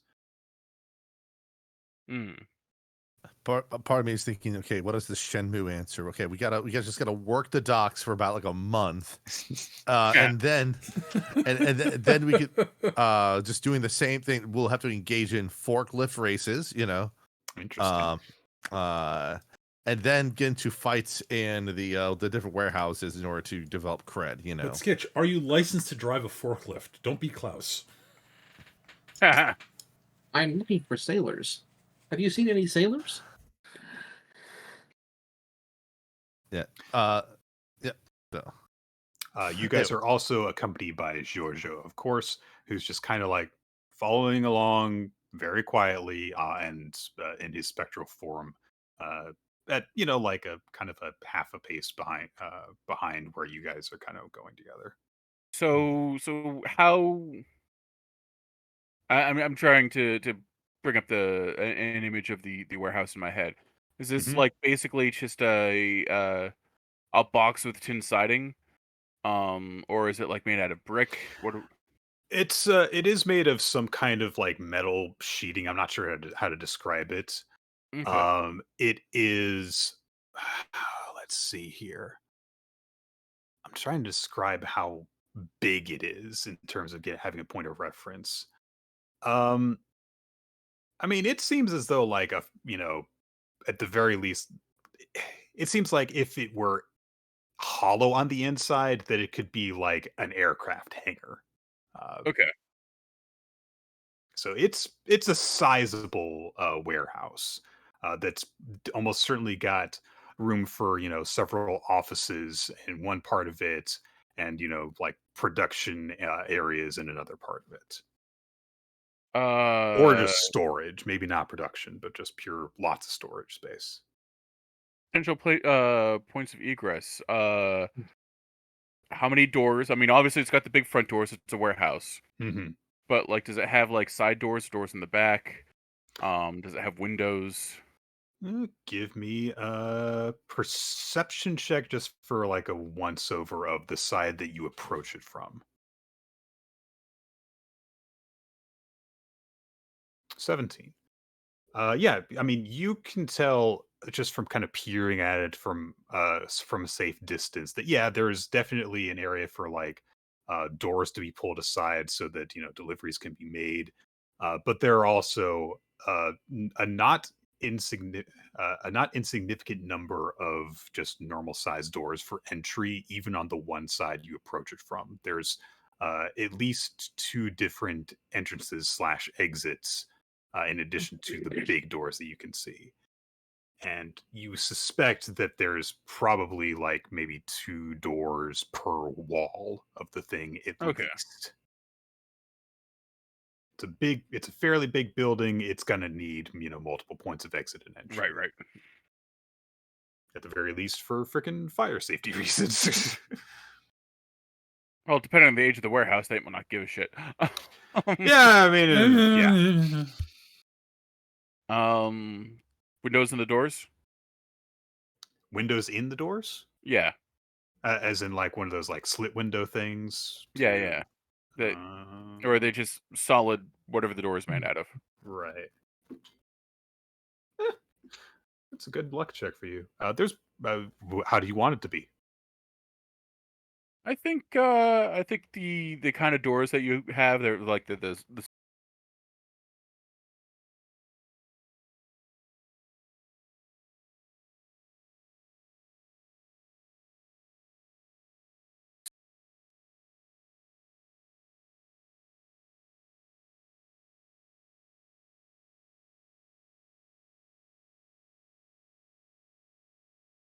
And Oh, Peter's back. Okay. All right. My cunning plan, and if unless you've got a better cunning plan there, Skitch, I'm gonna turn invisible, walk up to the door, see if what I can see immediately, and then Misty step inside and unlock it for everybody. Yeah, like it's been so long for me that it just is really hard to keep track of stuff to even come up with a plan to aid on this. Yeah. Gotcha. So- All right, then that's what I'll do. Okay. You do. All right. So you approach the warehouse invisibly. Yep. Give me a quick perception check. 22. Very All good. right. Yeah. Yeah. You kind of like look over your shoulder at one point, and Giorgio is very quietly just kind of following along beside you, just not getting in your way or anything, but just making sure that he accompanies you while you're going in. Right. And give me a stealth roll with advantage. Because I'm indivisible. Mm-hmm. And I just want to check that you can hear Oh, us, thank Peter. God for advantage. By the way, Peter, can you hear us? Yes, I can. Okay. Okay. Just want to be sure after you got disconnected. Yep. Nope. I'm here. I'm here. All right. Yep. Yep. You get up to the door, no problem, and you take a look inside. Let's see here. So you just kind of approach the side of the building that you came from. Yeah. Okay.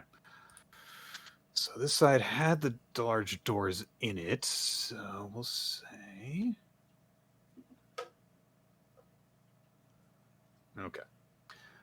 You peer through the door, the glass section of the door, and you see a general kind of large, warehouse storage area in the area beyond, and in the room beyond. It's this is just kind of a door that leads directly into the main warehouse space.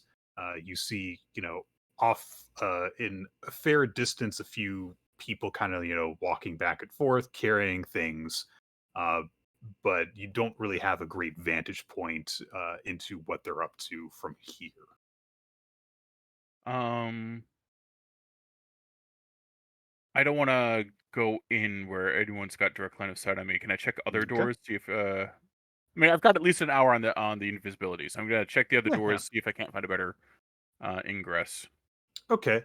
A lot of the doors kind of just lead into this warehouse space. You kind of like tail around the building, checking through windows as you pass by them. When you get to one of these side walls, you come across more of an office space, just like a door that leads directly into uh, maybe what would have been a kind of lobby space in a different sort of business. Right. It's not like this place has a reception desk or anything like that. Right. But you find the area where that would be in, a place that would be designed for that. And you also find one that just kind of like leads into like the back hallway where there's like bathrooms in the back of the building. And stuff like that. And you find essentially the area that is kind of preferred for people to go outside to have a smoke, essentially. Okay. I think that's probably the way we want to go in because it's unlikely to have people hanging around in it. Because if no one's currently out here having a smoke, then it's the place to go. Except for maybe the office area. Is there anyone in the office area that I could see? Give me a perception roll.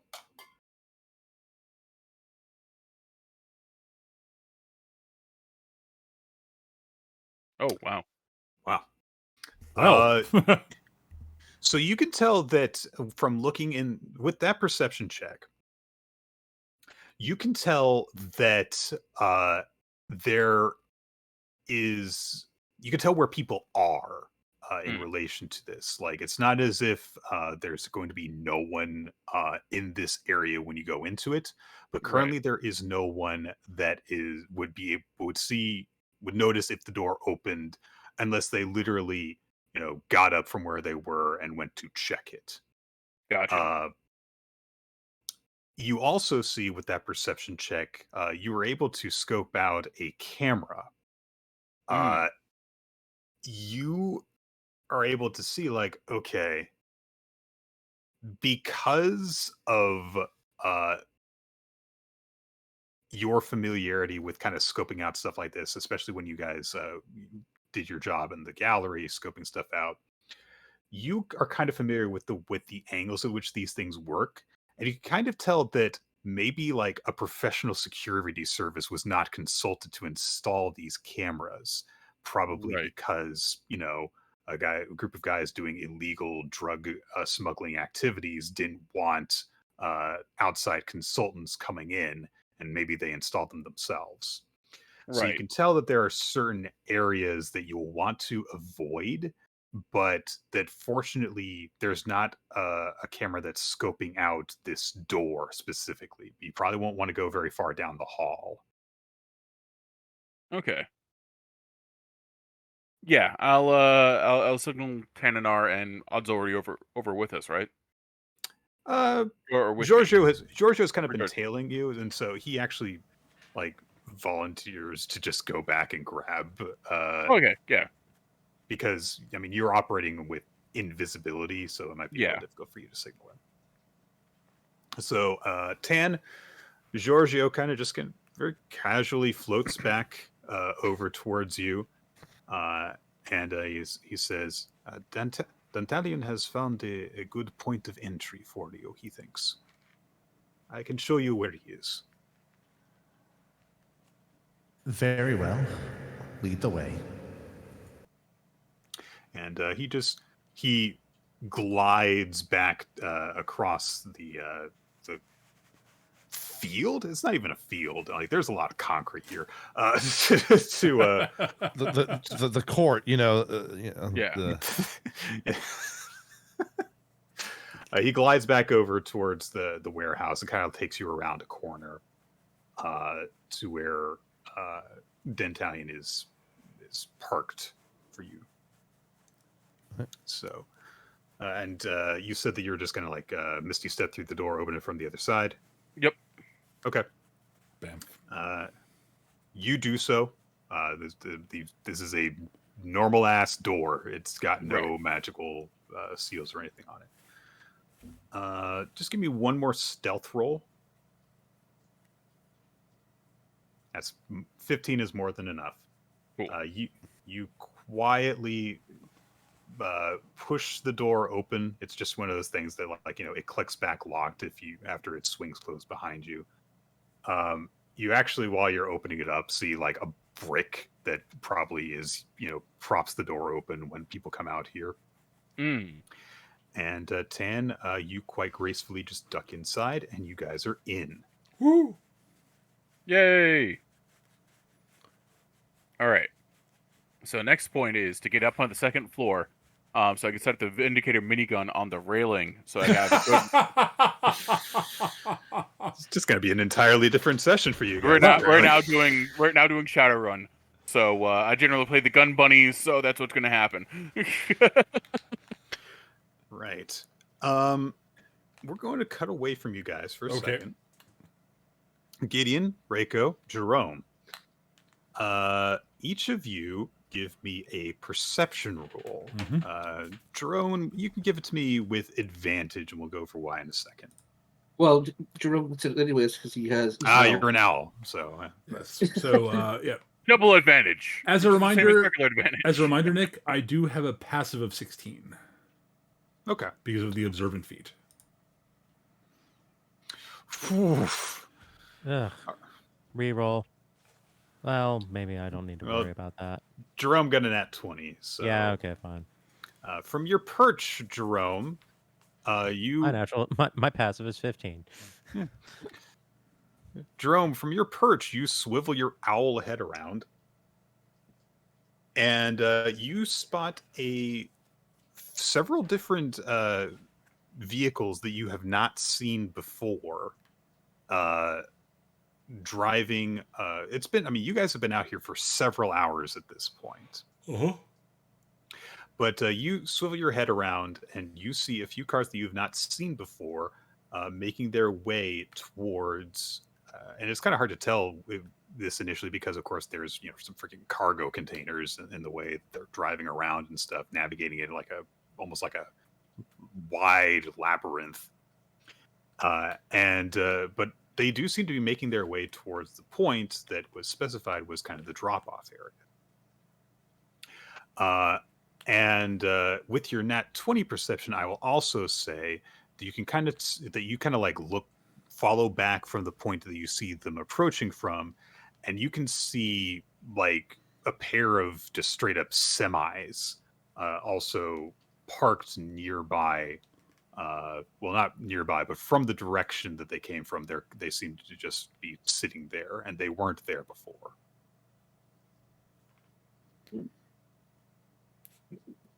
All right, at this point, Jerome, he kind of like, I don't know if they could like talk to each other because they're both birds. Like, is Odd up here? Yeah, he is. I mean, Yeah. you could hoot. Yes, he can. Yeah, but he needs to have Odd convey to the others that he sees something that's going down. All right. Hoot intensely. I mean, I imagine you probably can communicate, given that you're not just an owl. Yeah. You guys say your own names because you're Pokemon right now, right? Jerome. Odd.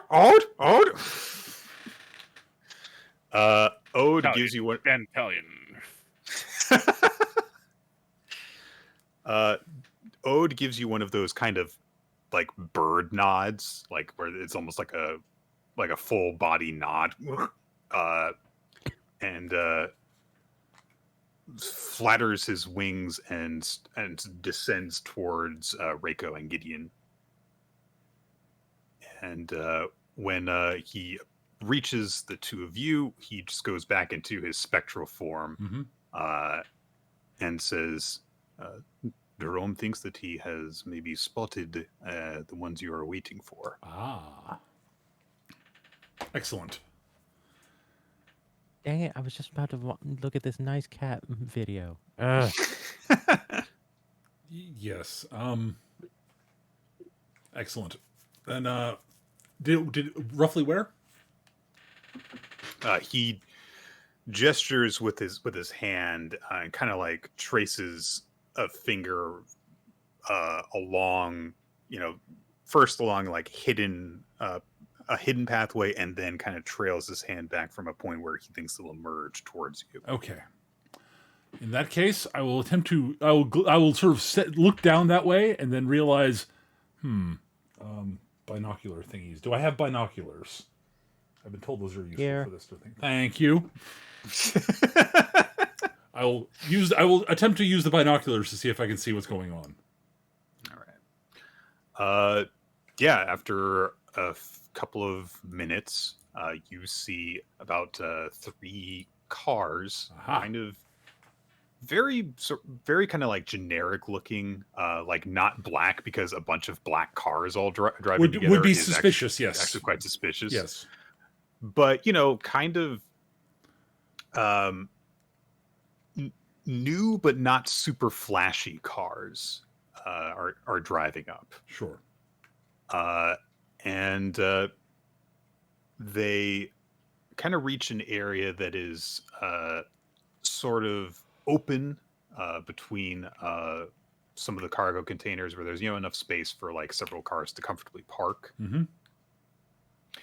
And they all stop, and doors on either side of each of the vehicles open up. and a bunch of people swarm out, mostly very thuggish looking, Okay. large, intimidating dudes. Hmm.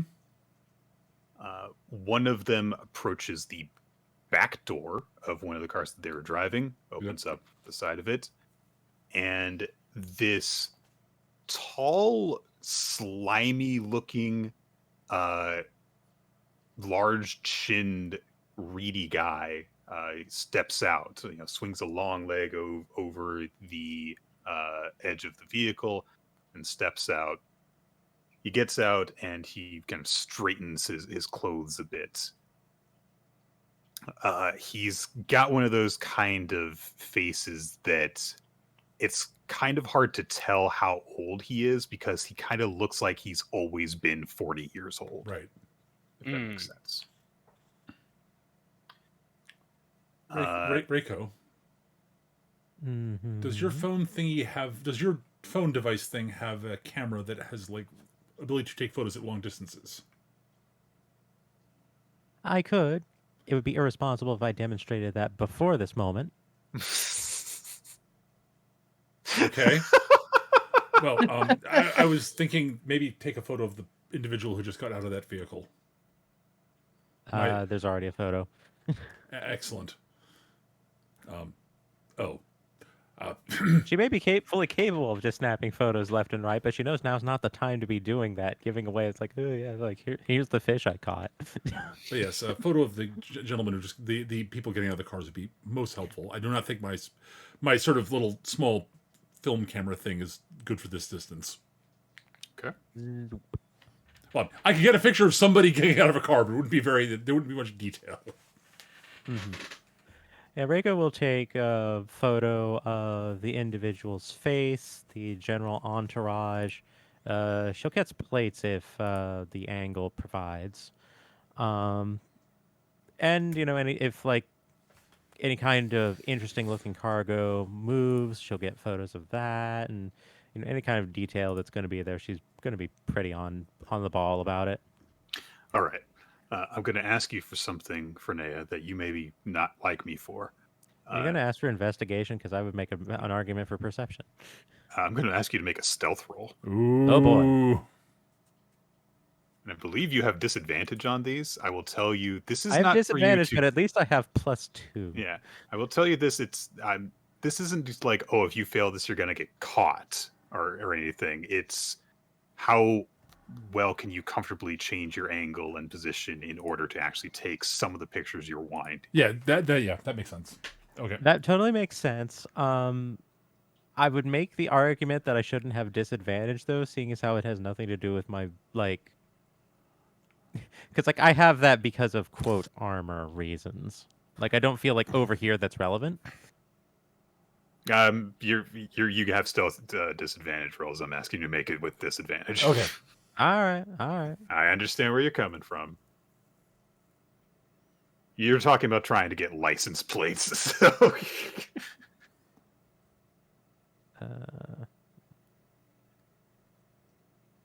All right, that is a 6. Let me re-roll the 6.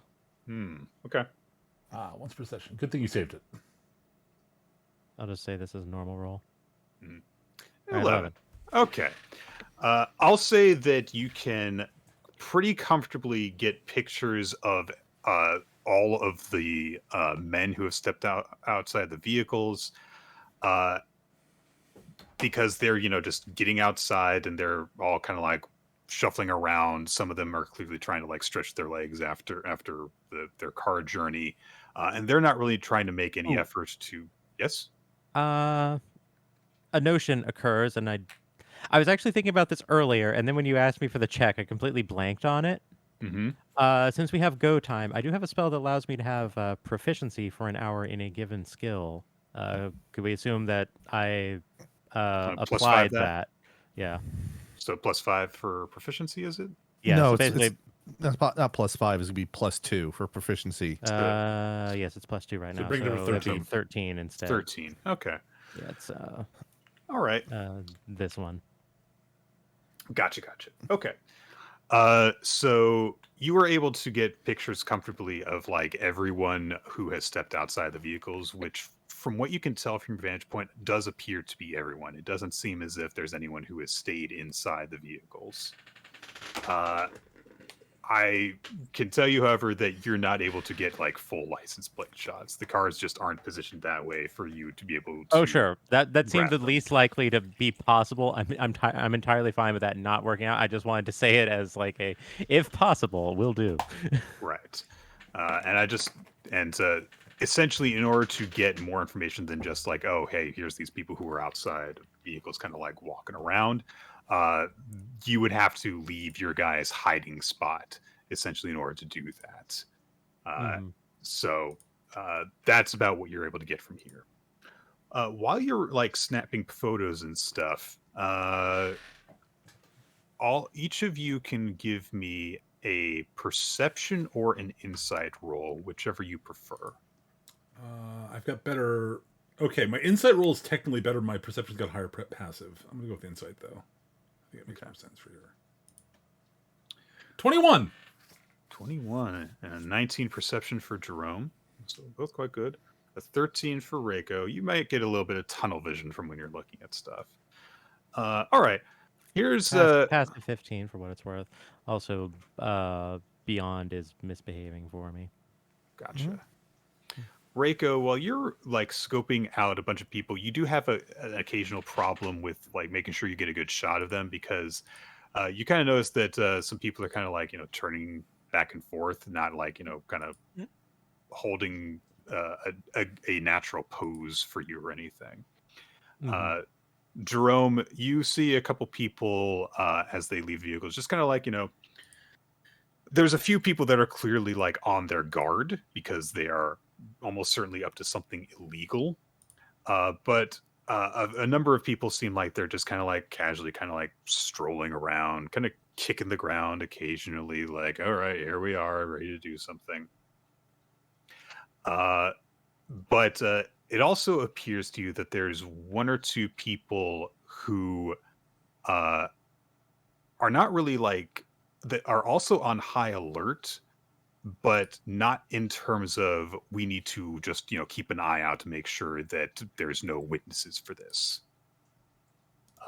They seem to have a bit of a different concern, but you're not sure what it is.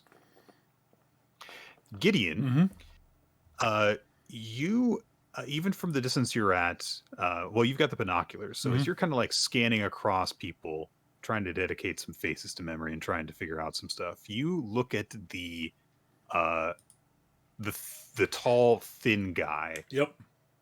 And you get the sense that he is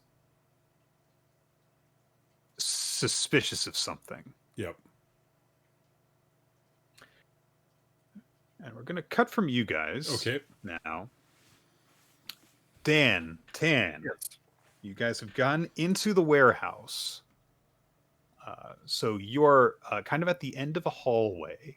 Dan, you know that there is a camera that will observe you if you try to go all the way down this hallway, which will probably take you to that kind of would-be lobby area. Right. So your other options basically are to kind of like start poking your heads in some of these offices that are in this hallway, go into the bathroom if you really feel like it, or to just go out into the general warehouse area. I mean, offices seem like where they'd be keeping records, which is what we're looking for, so. Okay. All right. Okay.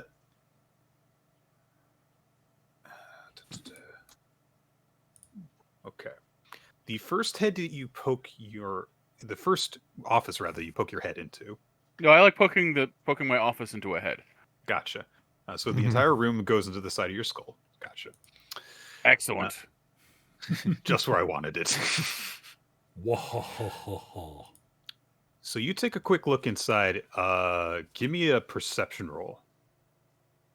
Or actually, you know what? I'm going to say that you rolled that very high perception roll while scoping this area out from the outside anyway. Right. you know for certain that the first office that you're going to go into is currently occupied. Mm. All right, so I'll go to the next one. Okay. All right.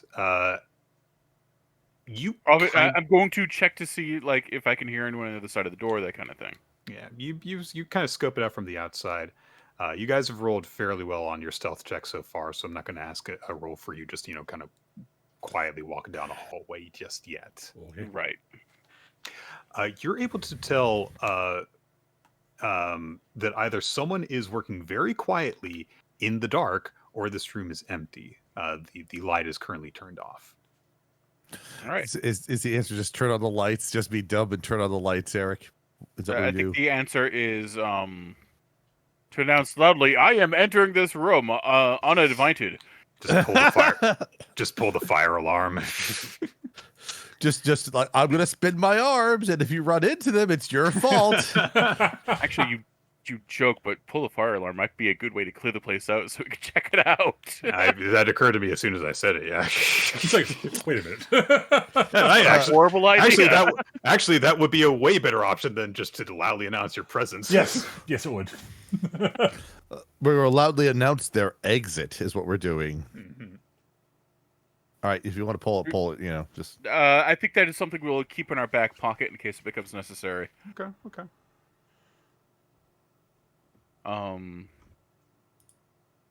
So this next office appears to be empty. Okay. So I will go into the office. Okay. Do you need light, Tan? Like, Yeah, can you that's see in the special dark? I can see in the dark. I don't know if you can. We never discussed this. Tan doesn't have dark vision, so I mean, if you want to just like drag Tan around behind you, that's fine. Yeah. But no, Tan cannot see in the dark. Okay, then I will turn on a light in here so that he can see. All right. Give me one more stealth check. That's the wrong thing. 15. All right. You just kind of quietly click the light on. It doesn't seem like anyone notices this because, or at the very least, if they do notice it, they're not taking immediate action. Okay. All right. Yeah. What you see before you is okay. There is a desk with a bunch of papers strewn about it very untidily. There is a computer monitor sitting on it as well. And there's also a bulletin board that is up on the side of the wall, which has a map of the British Isles pinned up to it, and there are a number of pins stuck in different locations. And there are a couple as well that have like some strings tied between them. Oh, they found my other apartment. Yeah. So this thing's got a camera on it. Rico showed me how that works. Click. All right. So that is just kind of like the basic gist of what's in the room. Yeah. Take a photo of the bulletin board with the map with the strings. I'll go through the papers. The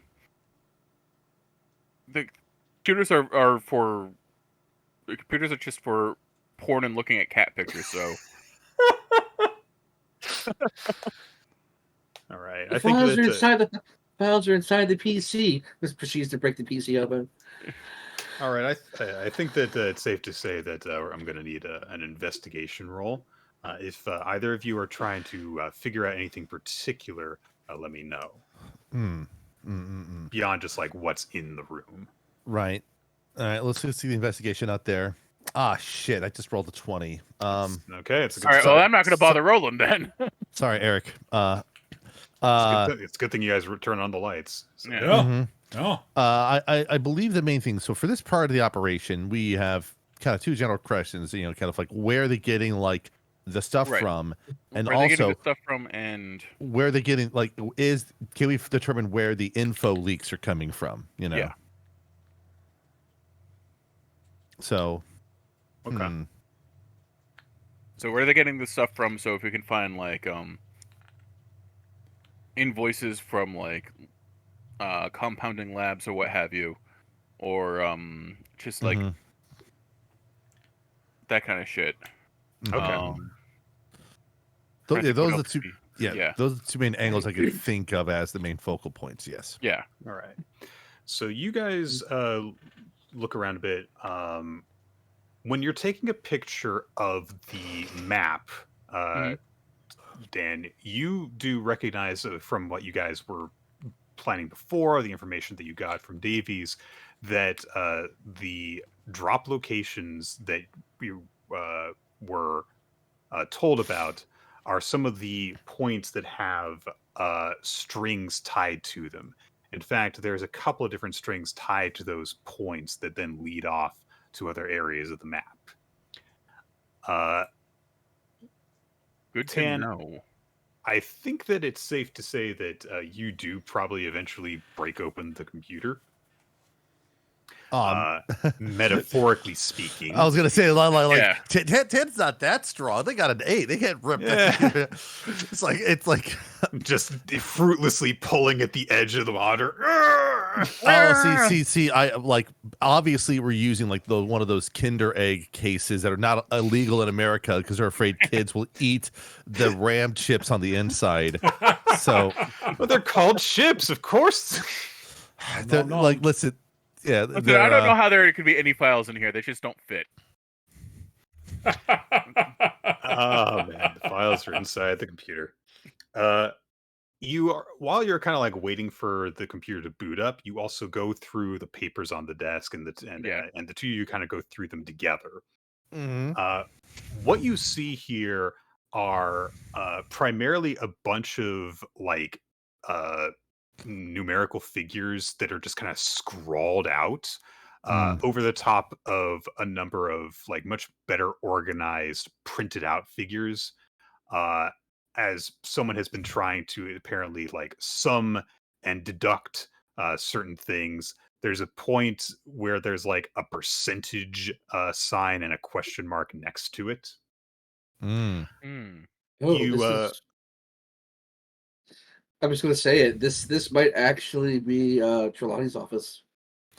I was gonna say I'm sorry right here, like the bunch of math going, and I'm thinking, ooh, are we engaging weird floating point rounding errors in this here? That's you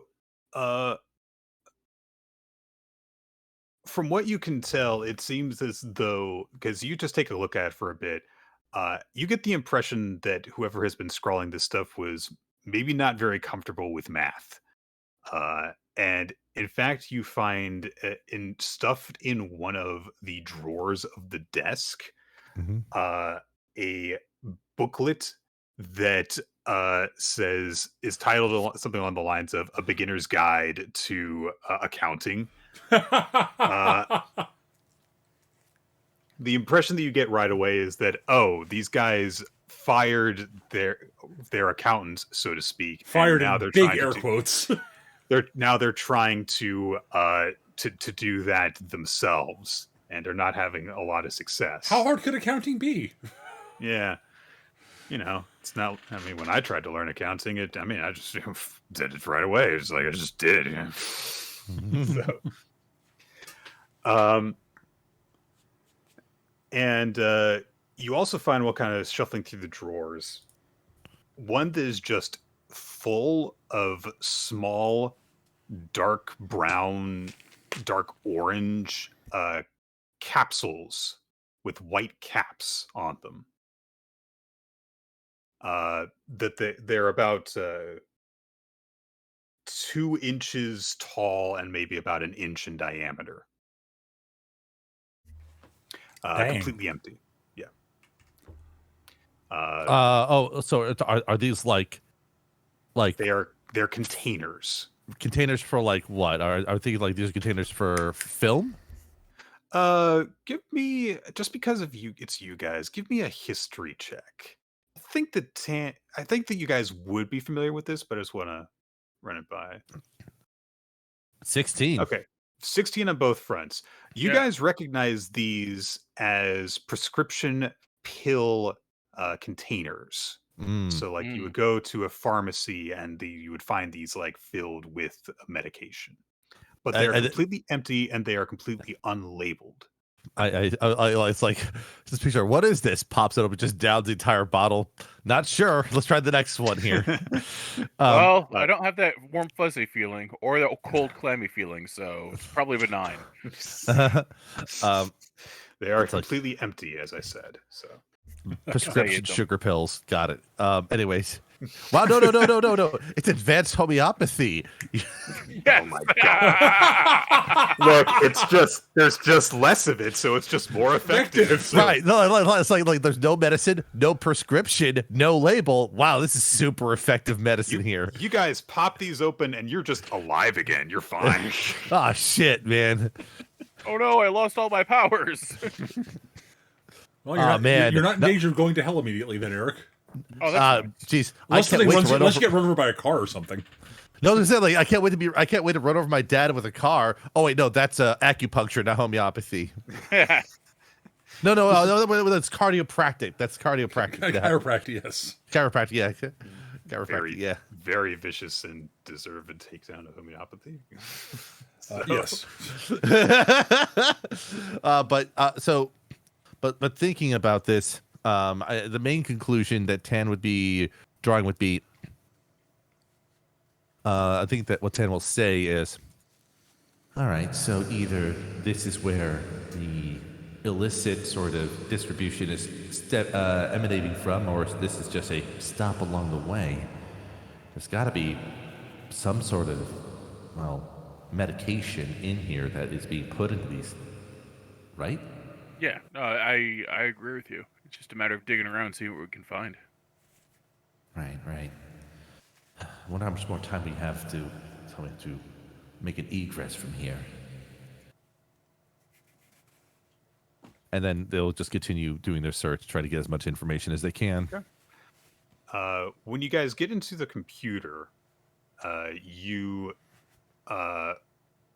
find just like straight up on the desktop of this thing a couple of spreadsheet files, and actually as soon as you open the boot the computer up, a notification flashes on the screen that just says, like scheduled reminder meeting, and then it's like the date and a time that was about 15 or so minutes past, because it says 15 minutes overdue for meeting at, and it is the location that you guys know that Gideon and Reiko and Jerome went to. I was thinking oh no, is the notification that they haven't activated Windows yet? Another notification pops up that says, please install the full version of WinRAR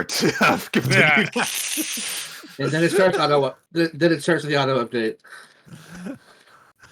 Thank you for booting up your computer. Your computer will now shut down while it updates. Yeah.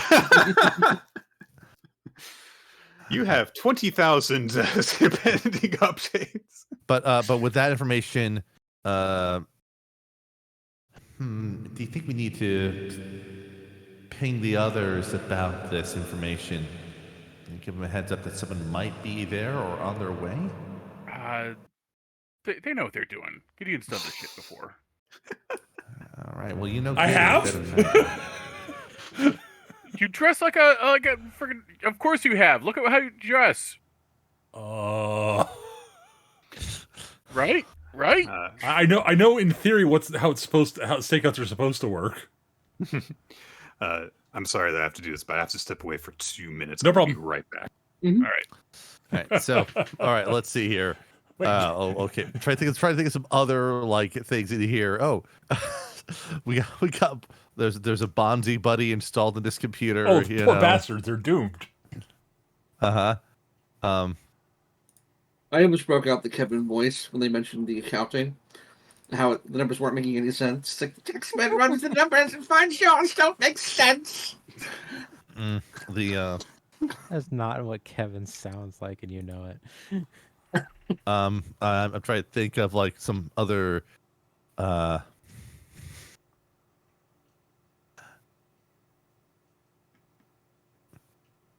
Just good gosh, Norton, just classic.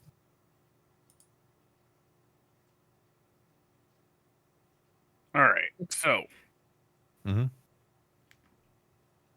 got something decent here. Let's keep digging around. Worst comes to worst, there's always the fire alarm option. Tan nods a bit. It's like, at the very least, it feels that our leads are keep us here. Which reminds me, we'll have to wait till Nick comes back in terms of where, who's the person following us? What's their name again? Giorgio. Giorgio, yeah. Yeah, there's Giorgio, if I remember correctly. Right. We got Giorgio Romero, just no, Giorgio Morador. There you go. Giorgio Mordor. Morador, yeah. So that's why we like all the music here, all the music that's playing is just like just synth music in the background.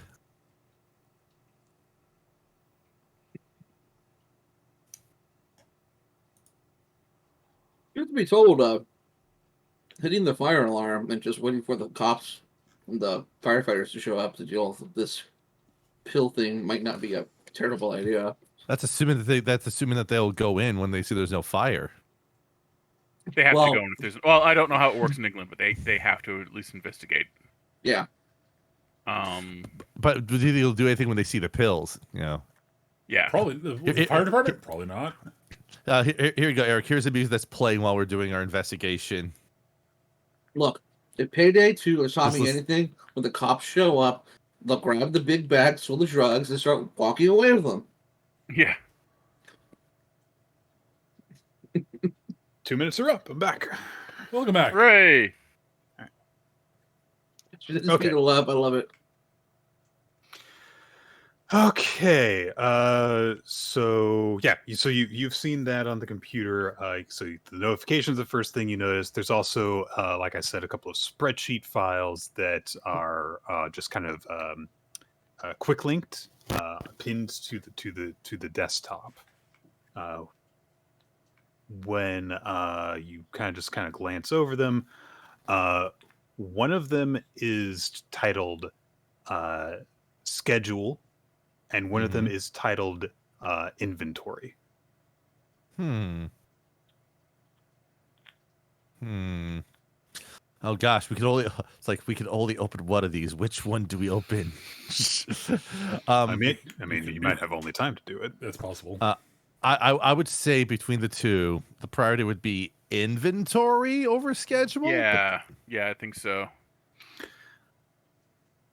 Okay. So let's pop open inventory. Let's see what we got here. All right. It actually takes a little bit of time for this thing to fully load. Just in the sense of like certain very large Excel files do just take a while to fully open up. And when it does, you see a very large set of information with multiple tabs on it. One of them just says like, current, and the others are labeled various other things. When you look at just the one that says current, it just is a summary that links to the bottom figure on the other tabs. The tabs read, starting from the ones that are just immediately visible, oxycodone, alprazolam, diazepam, Adderall.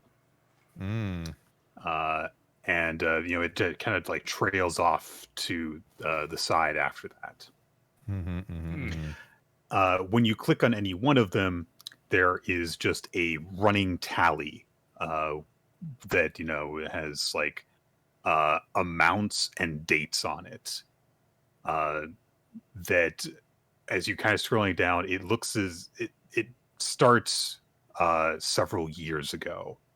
and there is what looks like a weekly count that takes place, as well as a set of just increases and decreases in addition to that whenever there is an amount received or sent out from here.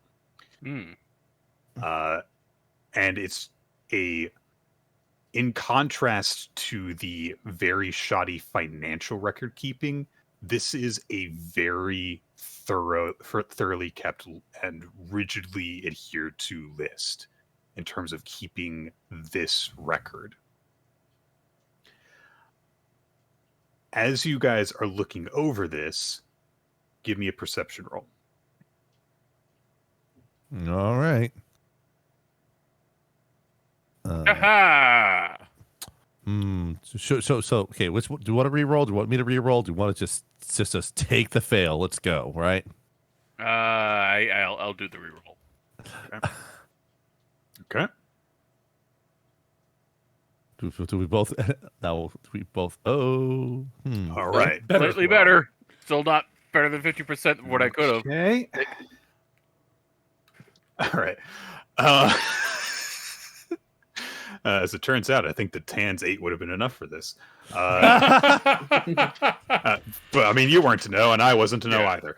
So you guys are looking over this, and just taking in this information, and you hear from out in the hallway, somebody go, "Oi, Perry! Well, you back already? Thought you was going with Reg down to the..." And you can hear heavy footsteps approaching the office that you guys are in.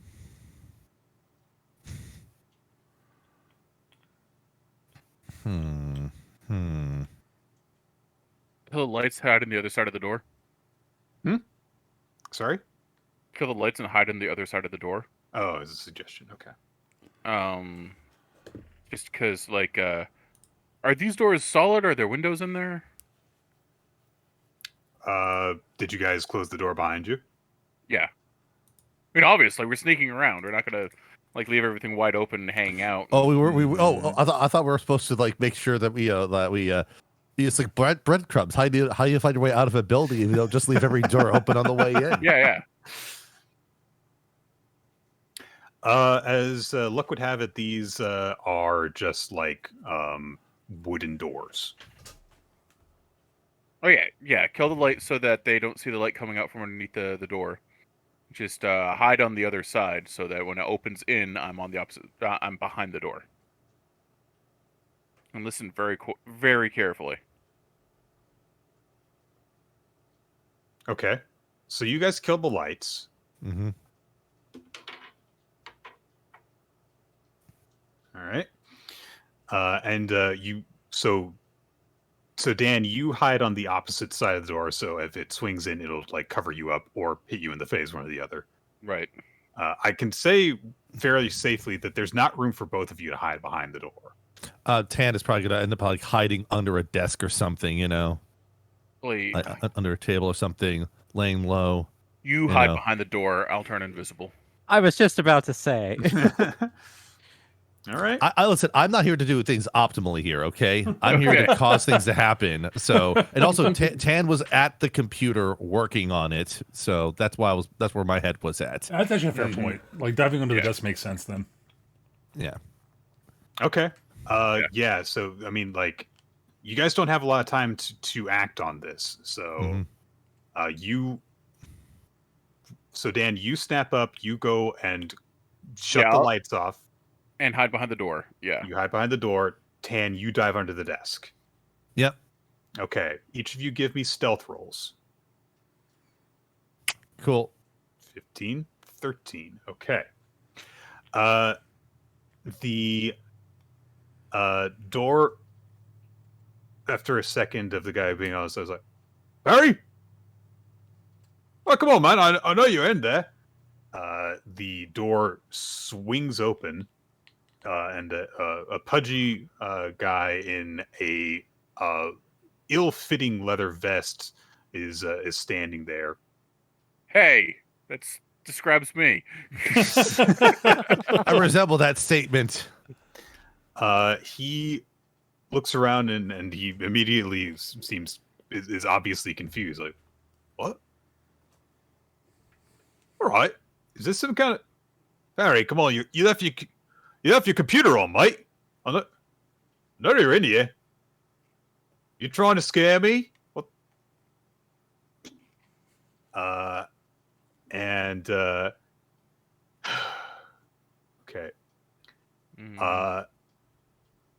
He starts to look on the other side of the door. I What do you do? don't have a non-lethal takedown option. Invisibility. All right, you turn invisible. All right, give me a contested roll here, Dan. You're invisible, so you've got advantage on this. Mm-hmm. We're gonna see if he sees you anyway.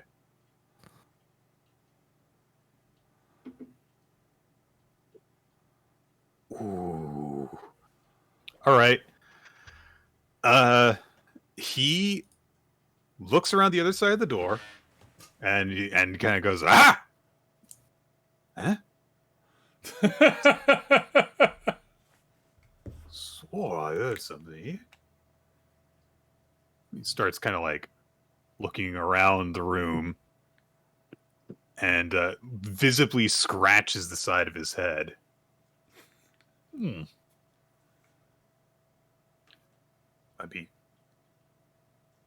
you leave your computer on there, mate? What the hell?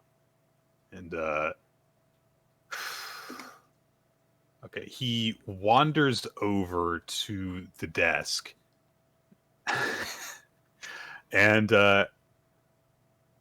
does not go around to the other side of it, though. He instead swivels the monitor around and sees the spreadsheet that was brought up, and he kind of like gazes left and right for a second, and then he shuts the monitor off, and all right, maybe I should stop taking it. Maybe I should stop taking so much off the top. And he leaves the office. Okay. I had silvery barbs on the ready just in case he saw Dan to give him disadvantage on it. He just missed rolling high enough to perceive Dan, and then he rolled a nat 1 for his insights for what was going on. So he did not take a closer look at what was happening in the room. So that's it. I was I kind of didn't want to kill the dude because oh my god, the paperwork. A voice says, "Yes, you. That would not have been very good." Yeah, that would have been not great. Anyway, so we did the job, or I did this part. Let's. I don't Thank think God for the intelligence of the people of Greater Yarmouth. I don't think we're going to have enough time to get much more out of what we can here, but this does seem to confirm suspicions about what this location is and what it's doing. Yeah, we could always do the fire alarm check thing. Wait till they clear out, then do a bit more searching. Also, Giorgio is just in the room with us. It looks like, right? Oh yeah, he's just there. Yeah, I was gonna say he's in his spectral form, impossible to see for a live person, but yeah, is just kind of like monitoring you guys still. I would suggest that if you are going to raise alarm, that you would at least make sure that this is my wrong accent. Oh well. That was odd. Yeah, that was odd. if you're going to raise an alarm like that, you will want to be very careful. Yeah. You know, is there anything that you are trying to figure out here that you need to stay here for? I don't know. You think we got enough? I don't feel like we got enough for. I don't know. I don't have anything definite. That's the thing. The only other thing we could possibly figure out, and I don't know if there's any efficient way to do so, is seeing if there is any indication that this is where information was leaking out into this domain. So, as far as I can tell, that is not immediately obvious, so we're probably safe to leave for the time being. All right. Almost want to gather some evidence on the way out, but given their inventory software that they're using, I suspect that would be noted very quickly and cause, I wouldn't say suspicion about us, obviously, but cause a bit of a panic. Can you print that out without them knowing? Like, is there a printer in here that? There's a printer in here. Mm-hmm. You know right away, Tan, that if you were to try and print out everything on the that is on this spreadsheet file, that it'll be a lot. It'll take a while to print it all out. There will be distinct evidence of it happening because there will be no paper in the printer. there'll be no paper in the county. Yeah. I will say that another option would be to find the most interesting / incriminating portion of the information and printing off just that as like a sample of what it's found here. But like, okay. What are you talking about in terms of incriminating? Well, okay. So in terms of the specific medication that was used to kill, oh shoot, her name, Cecilia. Right. Well, like, so you're looking. Was of the medications that the stuff that was listed in the document, was that particular heart medication listed in there? Well, no. Well, that's yeah. the first question I'm asking. Like, that's a. Yeah. Did Tan find that particular drug listed in the list of medications listed? Tan, you did not see that drug listed. Yeah, that's how I was thinking. I was thinking, like, what would have been used as like an additive to cause her to die? We have no idea. Is the problem. Yeah. Well, Skitch, you weren't present for this session, so I can tell you this. When Willie did the analysis of the drugs, he did not recognize the substance that was spliced into the medication. The stuff that you're seeing on this list is all generally like not obscure medication. It's a combination of stuff that you can get over the counter in a lot of pharmacies, and a lot of stuff, actually, I should say, that you need to get a prescription for. Right. There's opiates in there. There's diazepam, which is, its own sort of can of worms. But yeah, nothing like exotic. So, right. This is the stuff that a lot of people need, and the people who need it tend to be familiar with it. Okay. I can also tell you this much, that actually give me an insight check, and both of you can roll for this, because you were both looking at the screen before. 21. That's a good roll. 10 for Dan. Tan and ours, you kind of like, while you're trying to figure out, like, okay, what kind of stuff do we need, and you're trying to figure out stuff. You do know that, like, there's of course just like the summary page, which just has the existing totals for a bunch of these drugs on it. Obviously, that won't like give you like a running tally of like in terms of when stuff arrived and when it went out or anything like that. But it would at least give you a nice overall view of some general totals. In looking at those totals as well, you conclude right away that the quantities you're talking about here, this is a large amount of this stuff. Right. You estimate that probably this just based on like general size and amounts and bulk, this probably accounts for like the overall contents of what is in this warehouse in the storage area. Mm-hmm. And these numbers, I'm not going to get specific, but they're big. Mm-hmm. In order for you to get this amount of stuff, there would need to be money involved. Right. And Because access to this kind of stuff in large quantities. Right. Basically, this does not look like a standard pharmaceutical distribution center, the way it's set up. And they have I guess an inordinate amount of these types of medications here. And the way they're running the operation looks way more, it's not mom and pop, but like, mama and, big mama kind of operation in terms of like Big mama and big daddy. Yeah. Big daddy operation is what we're talking about here. So like, that's the only thing that kind of the inference is like, we could get like the totals and maybe like take a picture with a phone or something.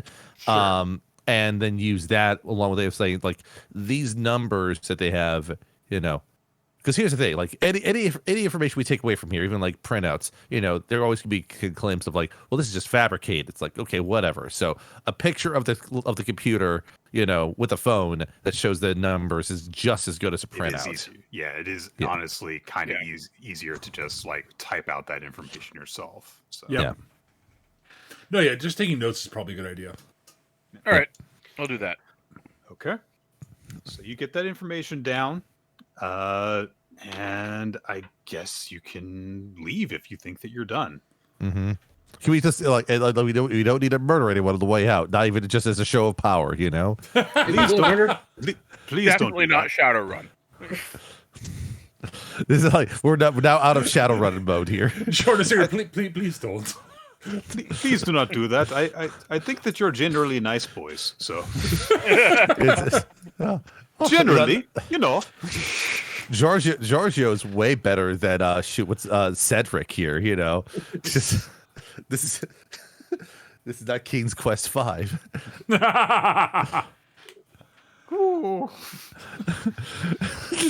It's a poisonous medication. Wait, that's actually poisonous medication. All right. Thank you, Hootie. Yeah. You guys get that information down, and I think that you guys probably have an easy time just getting out through the exit that you came in. Yeah, I would say so. That seems likely. All right. Meanwhile, dun, dun, dun. I wonder who the tall lanky guy is. Yeah, Jerome, and Gideon and Reiko. You guys are just kind of like scoping out the crew that have arrived, and a considerable amount of time goes by. They've arrived here, and it's been unless you guys are going to take action otherwise instead of just watching them, they're hanging out here for over 30 minutes. Okay, I'm not intending to.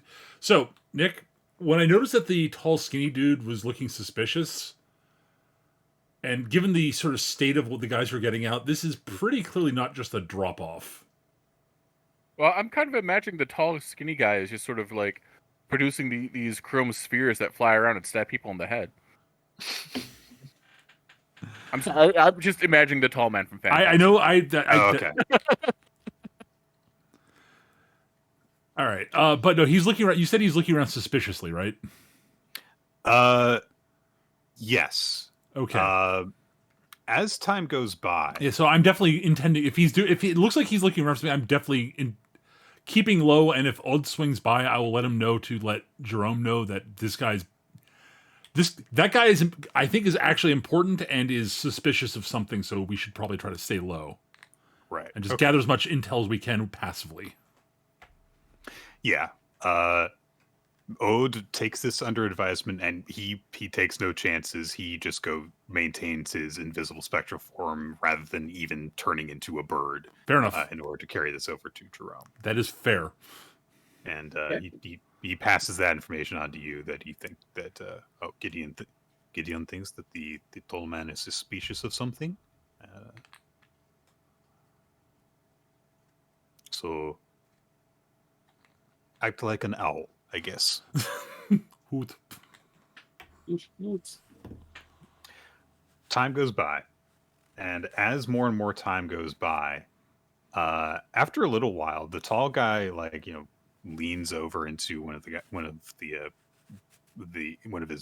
the men, who shrugs and nods, opens the door of the car that he came in, and lets him inside. Closes the door after him. Walks around to the driver's side door, gets in, turns on the engine, and after a second, he steps out and closes the door behind himself. So it's just the car is running while the tall guy is just sitting in the back. Yeah, he's. At this point, I think the tall guy thinks something bad's about to go down. He's getting ready to gun the car if he's to get out of here. More, I think he just wants to sit in the back with the air conditioning on with the music playing. Maybe, but that seems like a bad idea if you think something bad's about to happen. He's got people out there to keep an eye out for stuff, so that's true. Either he might want to make a call in private.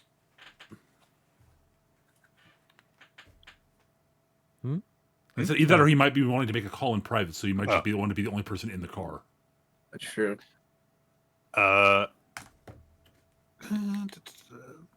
This. Okay. There's nobody in the driver's seat, so it's not like they're about to make a fast getaway. All right. Gideon, you're still watching through the binoculars. Yes. And you have I think that we can just kind of primarily focusing on this guy. And you do in fact see him pull out a cell phone while still sitting in the back seat. He's making a call. He starts talking on it. I can't read lips. Blah blah blah. Blah blah blah blah. Wish I could, but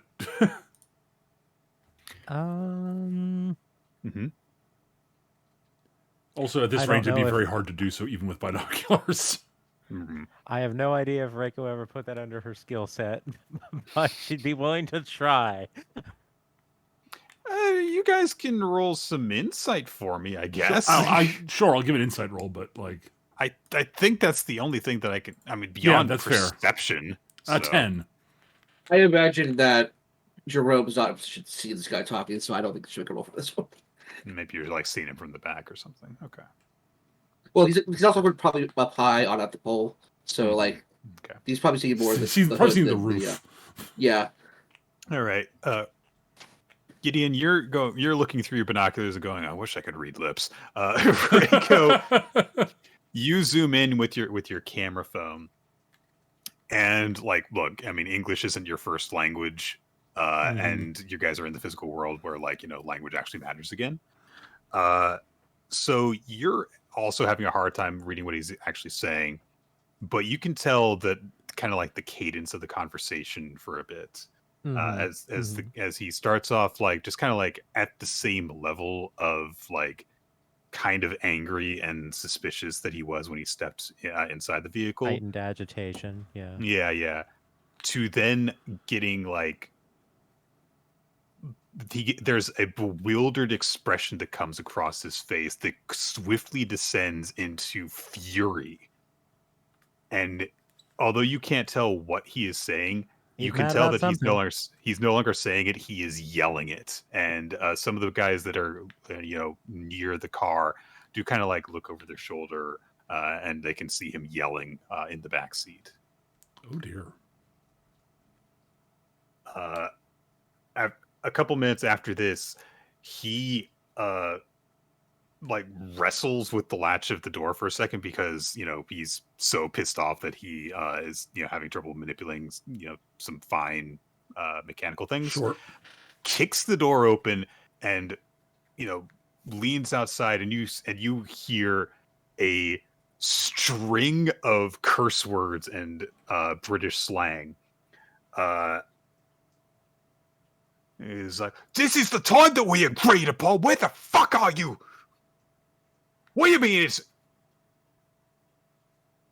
All right, you listen here. I have done so fucking much for you, and now you're trying to say that it's just... What do you mean we're done?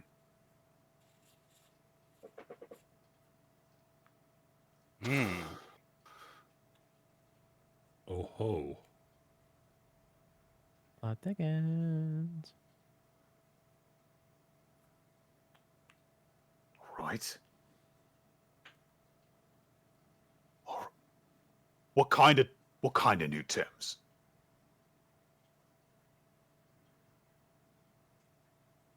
All right.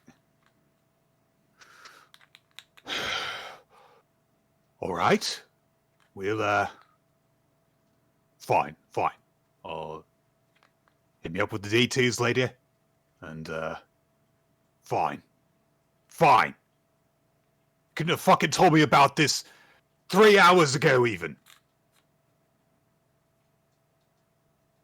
Yeah, fine.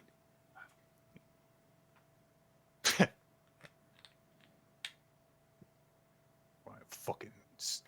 Yeah. All the nice pleasantries and stuff. Shut the fuck up. He ends the call. And he just shouts out, "Moving out!" Yeah, I know that we were supposed to get a drop. Shut the fuck up. Things have changed. Let's go. You quit. No, fucking... we're not gonna just sit around here with our dicks in our hands for anyone to come by and see us. Get the fuck going. And he steps back into the car. Less than 2 minutes later, the cars are pulling off and going back in the direction that they came from.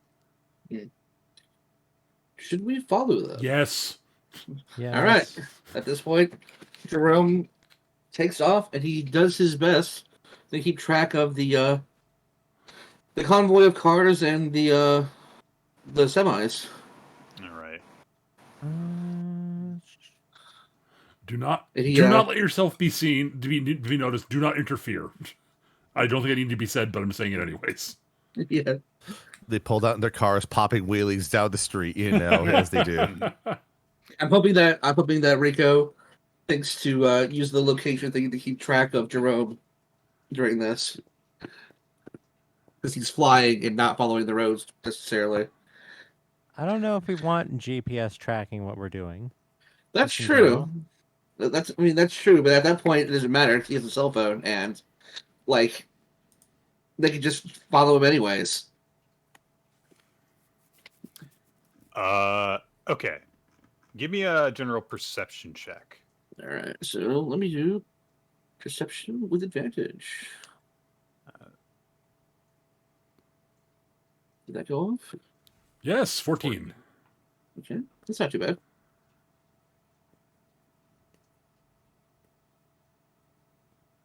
Okay. Jerome, you're able to track where the cars head to. Eventually, they get to... After you followed them for some time, they get to a highway.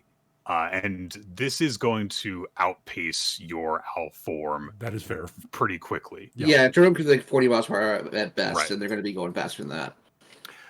So I'm going to say that you track them that way, and you eventually have to circle back, meet up with Reiko and Gideon in Gideon's car, and just kind of like ride with them instead as you guys try and follow the path. Yep. Some time passes as you guys are doing this. You realize after a certain point that you seem to be headed in the direction of where Dan and Tan went to. Aha. Interesting. I will actually, while we're going, I will push the button for Dantalion on the phone. Beep. Mushy mushy. Is this Dantalion? Yeah, what's mushy going on? mushy. Yes, this mushy, is, mushy. Yeah, mushy. yes, greetings and all that. It's Mishy Mashy. This is Gideon. No, We are keep it up. following what looks like it was the drop, but apparently there was someone who looked fairly important there, who's very angry about a meeting not going through, and apparently a deal is being renegotiated or something, and they seem to be headed back in your general direction. Are you still in the building? We actually just left. We Good. we took some pictures of some files and some maps, and yeah. So I'm suspecting that the person in question might have been this Reg fellow. Just a guess, that intuition on that one. And it looks like he might be headed back to the area you're at. Lay low and maybe observe. We're not going to. I don't want to follow too closely because, well, I don't think any of us here are good enough at this automobile thing to Gotcha. to tail properly. I think is the term. You should mention that we made good use of our phones. We took a bunch of cat pictures. I mean, category pictures. Yeah. I see. We definitely took some category pictures. Okay, you'll what have was to the show me guy's those name? later. Yeah. What was the name that the guy that came in mentioned? Perry Okay. or Percy? One or the others. I had to make it up at the Yeah, moment. and I believe Okay. you also did mention, Nick, that Reg was going to the meeting, but I had been suspecting that from the get go. So Yeah. I just wasn't sure if it was important. The name was important. That's all. Yeah, we can watch this guy. good. Unsurprisingly, don't let yourself be spotted or anything like that. Don't risk anything to be spotted. Who are you talking to here? I didn't Strut think around without any pants on with a neon sign screaming "Spy from the afterlife." Please don't do that.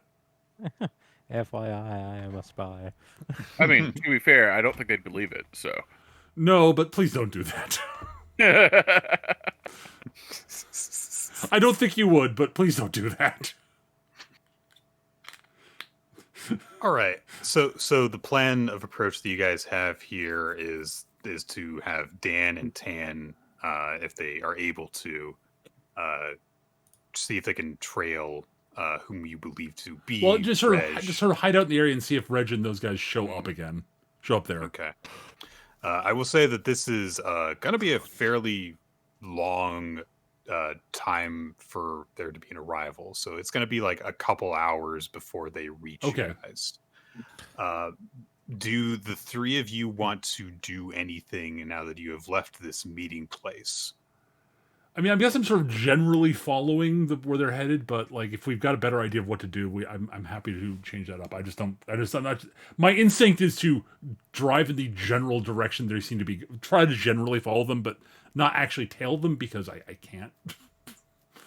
I don't think any of us are like actually good at that, and they very much would spot us if we were trying to actually tail them. I'm gonna go with Reiko doesn't know how to drive. Just run a nation with better public transportation. Jerome is an owl. Gideon, I will say Gideon can drive just because it is in genre for him to be able to drive. Yeah. Right, exactly. He the whole private eye thing. He should be able to at least drive. Maybe not well, but Character from the '60s, Dantalian absolutely knows how to drive. well, yes, you do. I imagine, like, when the chariot was invented, Gideon was like, huh, okay. And he just kind of got on it and he figured it out. And, like, and ever since then, he's just kind of been able to drive whatever he needs to drive. As I said, Also note that the Gideon is a morphological entity, so, All right. You guys give me, I guess, I think this is actually going to be survival rolls. to Sure. see how I well believe you that kill is these guys. what tracking is, I believe. Yes. Survival. Yeah. I'm not good at this, Okay. but yeah, that's terrible. I'm gonna use my once per session reroll on that. 11, much better. Okay. Right, good. Pretty good. 15. Rated got a 15, nice. I think that you guys actually probably lose sight of the vehicle. Oh yeah, I'm assuming we did, but we and know they're just kind of like, where they're headed to. Yes. You think though. yes, that is sort of more my plan. I was expecting we would lose track of them and just try to drive drive to where we think they're headed. We have an address, and apparently there's this map thing on these phones, Reiko, that can give directions. Yeah, but it's run by Google, so it's not very good. It's better than me trying to figure it out with a map. Okay. Reiko will be navigator over here. Good. Thank you. I got to focus on actually not driving us off the road by accident. I am a good assistant. Yay. Okay. You are using the navigation app, Gideon. Yes, effectively. Reiko's the one telling me where to go, but yes. A notification springs up on your phone. Okay. It reads, your companions may need a rest stop. The next one is on exit 3 in 2 miles. Huh. Okay. That is... Reiko's gonna look at that and gonna eyebrow really hard. So does Jerome, and it's funny because he's an owl, so it's very exaggerated. You guys don't see anything. Oh, Interesting.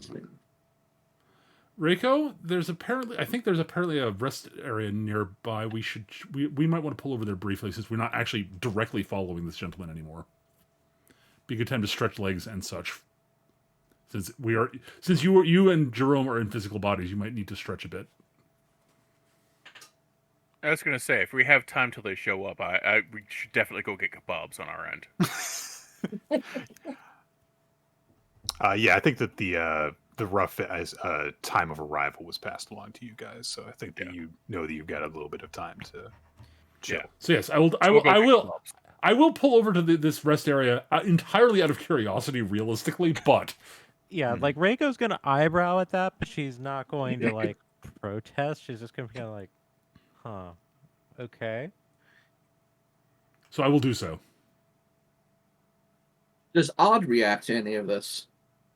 Ode. I don't know. Give me an insight check.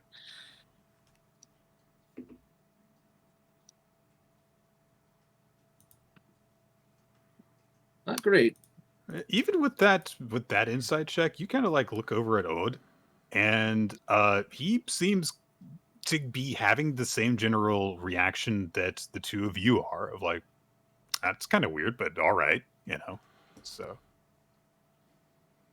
Gideon is very suspicious at the moment. mm-hmm. Reiko will chime in and yeah. Sorry, go ahead, Reiko. Reiko will chime in and just be kind of like, what's inspiring this idea? Apparently the navigation app here gave me a suggestion to pull over for this. That seems a little odd. Let me see.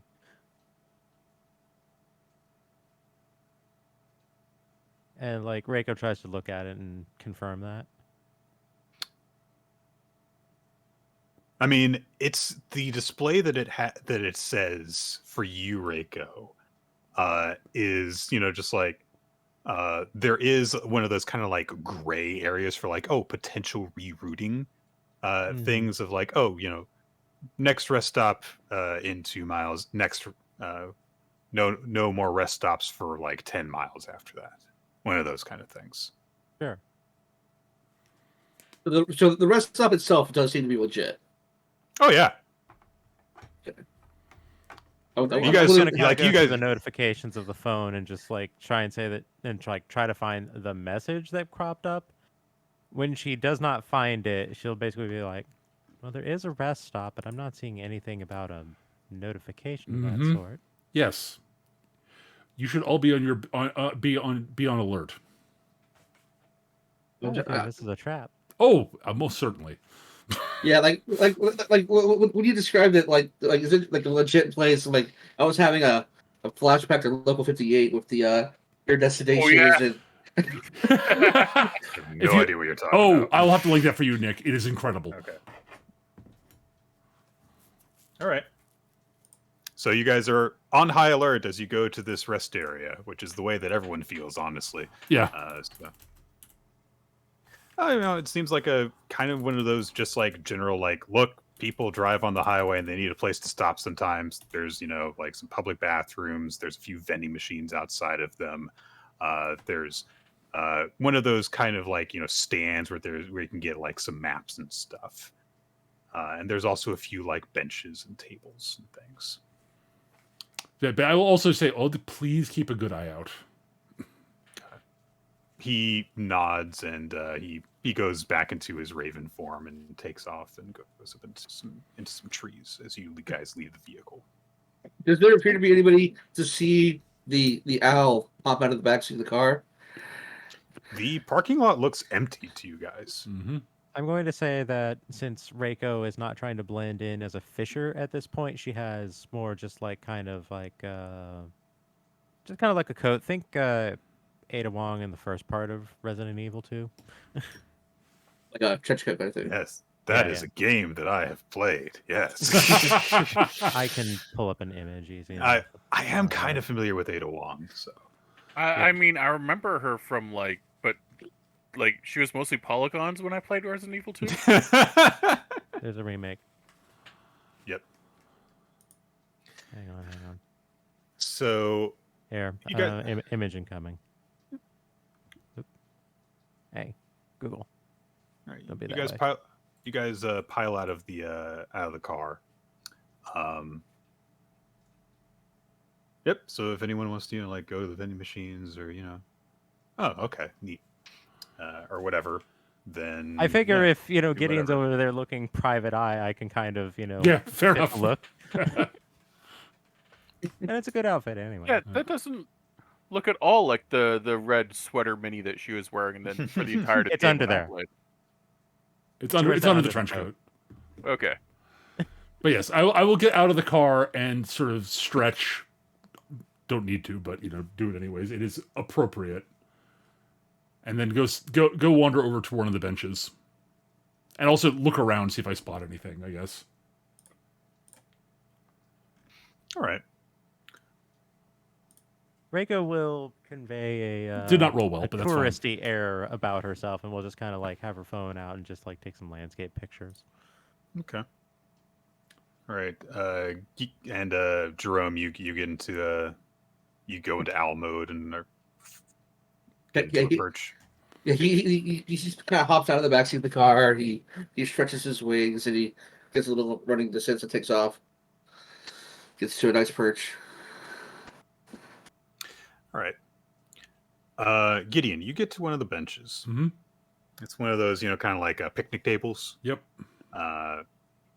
And you sit down at it. You're looking around. You look down. You realize that it's one of those kind of tables that you find like in a park, Right. where there's a chessboard design set into the top of the table. Uh-huh. And when you look up, you see a face that looks very much like your own real one looking back at you. Mm-hmm. Donned in a black cloak. Yep. And the figure says, "Hello, Gideon. It has been some time. It has. I hope that you are keeping well. As well as I can be, sir. Pleasantries have been exchanged. Excellent. Yes. I understand that you are on important business. Indeed. This will not take long." Good. Gestures a hand, and the chessboard is laid out in front of each of you. You have white set up on your side. Okay. I always play black. I see. I'm willing to play either, so that is fine. It nods at you. I will play chess. All right. Give me a... Ooh. I know that this is one of your, your things, that you've got your own chessboard. Yep. Yeah, if she's got I've got, so I effectively... proficiency in there, yeah. Yeah, I've got proficiency in that I guess, game of chance. That game set. I forget the term for it. Okay. It's like implement or something like that. I forget the. It's tools. Yeah, effectively. Okay. Other. Nope. Inventory. I can't see anything about it. All right. Yeah, you guys play chess. Yep. As you are playing, the figure says, "And how goes your investigation?" It proceeds. It nods.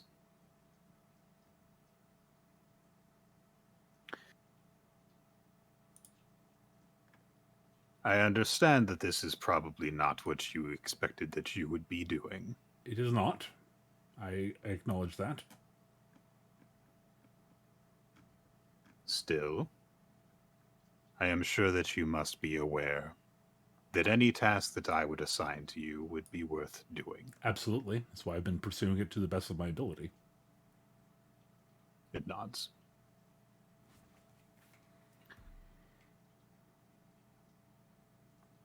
You know, this game is quite old at this point. But what you may not be aware of is that in recent times, well, relatively recent, there has been a sort of language written around the game of chess. Each of the pieces has a letter associated with it. Yes. To keep track of it. There is a shorthand version of tracking the movement of the pieces. So, B1 to square A3, for Yes. example. I have been told that exists, yes. I think it is not a flawless system of shorthand. The horses are called N for some reason.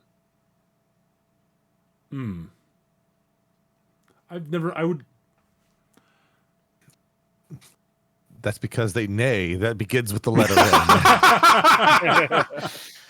Bishops are B, the rooks are R, the queens are Q, the pawns are P, the kings are K.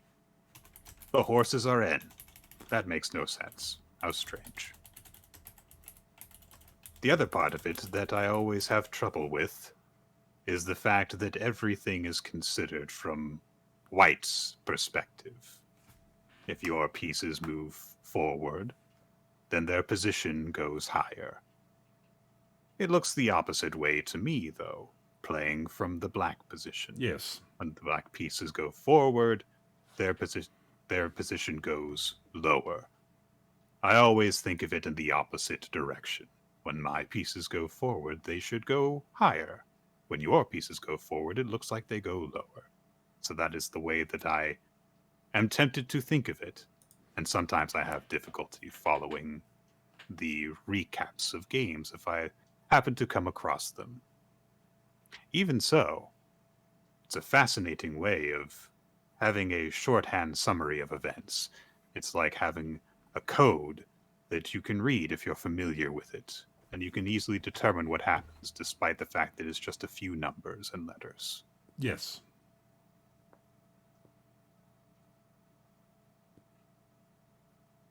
You are not being very chatty today. I'm sorry, I was focusing a little bit on the game. I'm trying to... Not entirely certain what it is you are getting at, sir.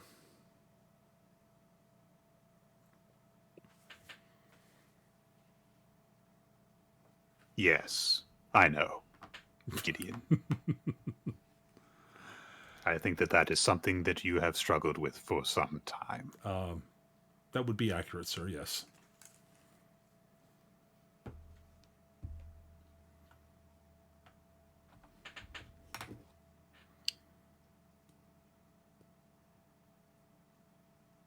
When you have reached the end of this investigation, you will be left with certain answers that you may not have expected. That would I would not be surprised to find that would be the case. Yes. Many things are. I do not. I am surprised by many things these days. And how have you been coping with that?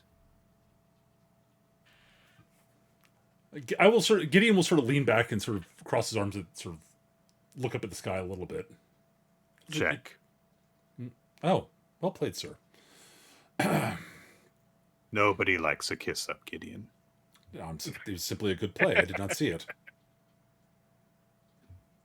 I rarely lose at chess, so it is an interesting experience to do so. But to answer your question, I'm not entirely certain how to answer it, but mostly I seem to take note of the thing that surprised me, add it to the list of things that have changed, and try to adapt to the new situation. It does not always work, but it is the only approach I have found has had any success at adapting to my new role and the changes in the reality around me.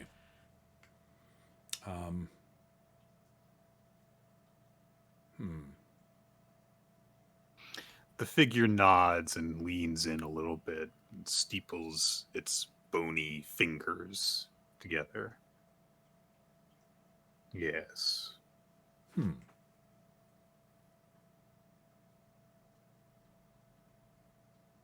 It is a gift to be capable of surprise, Gideon. An interesting theory. It is not a theory. Take it from me.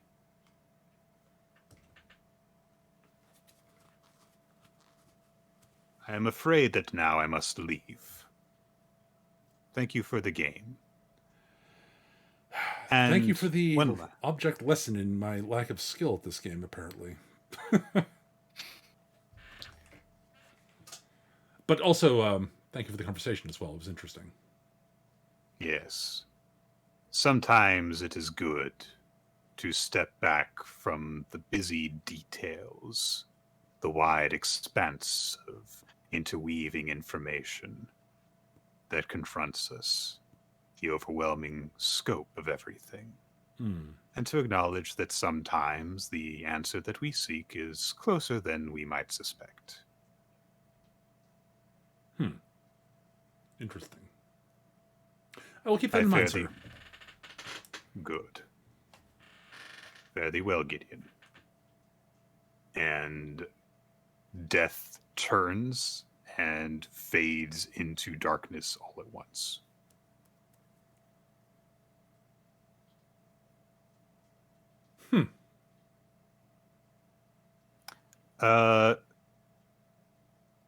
Reiko, Jerome, kind of all at once you find yourselves just kind of like coming back to where Gideon is seated at this bench by himself. All right. Gideon is staring pensively at the chessboard. Yeah, like You're Jerome kinda staring hops at over. it, you say. Oh yeah. Okay. Just 1 second.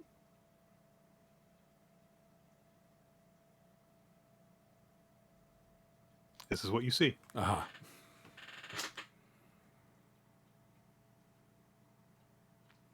Oh, he's got me schooled.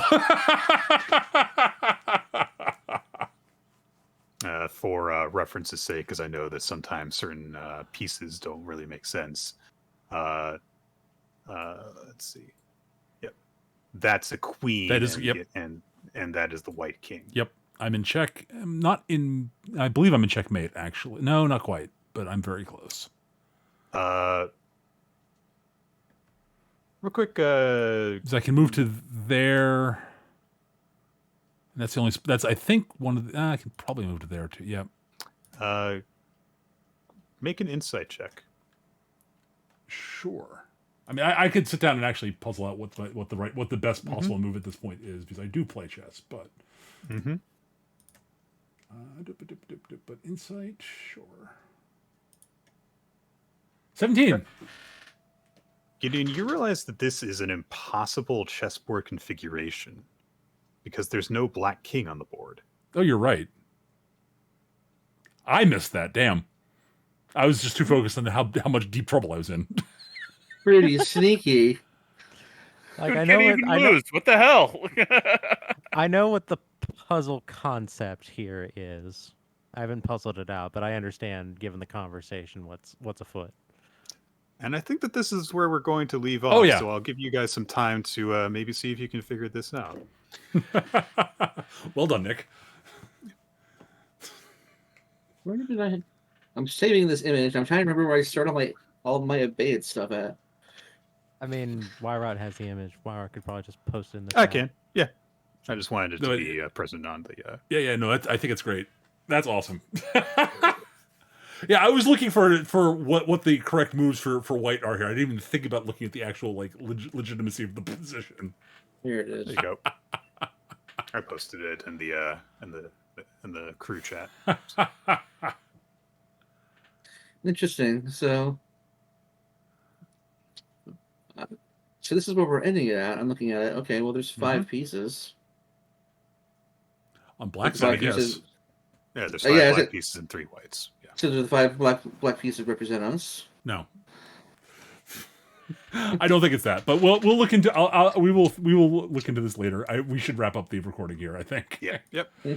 So, for those of you watching on YouTube, thank you so much for watching. We hope you enjoyed this episode. We'll be back in the near future with more of Abeyance.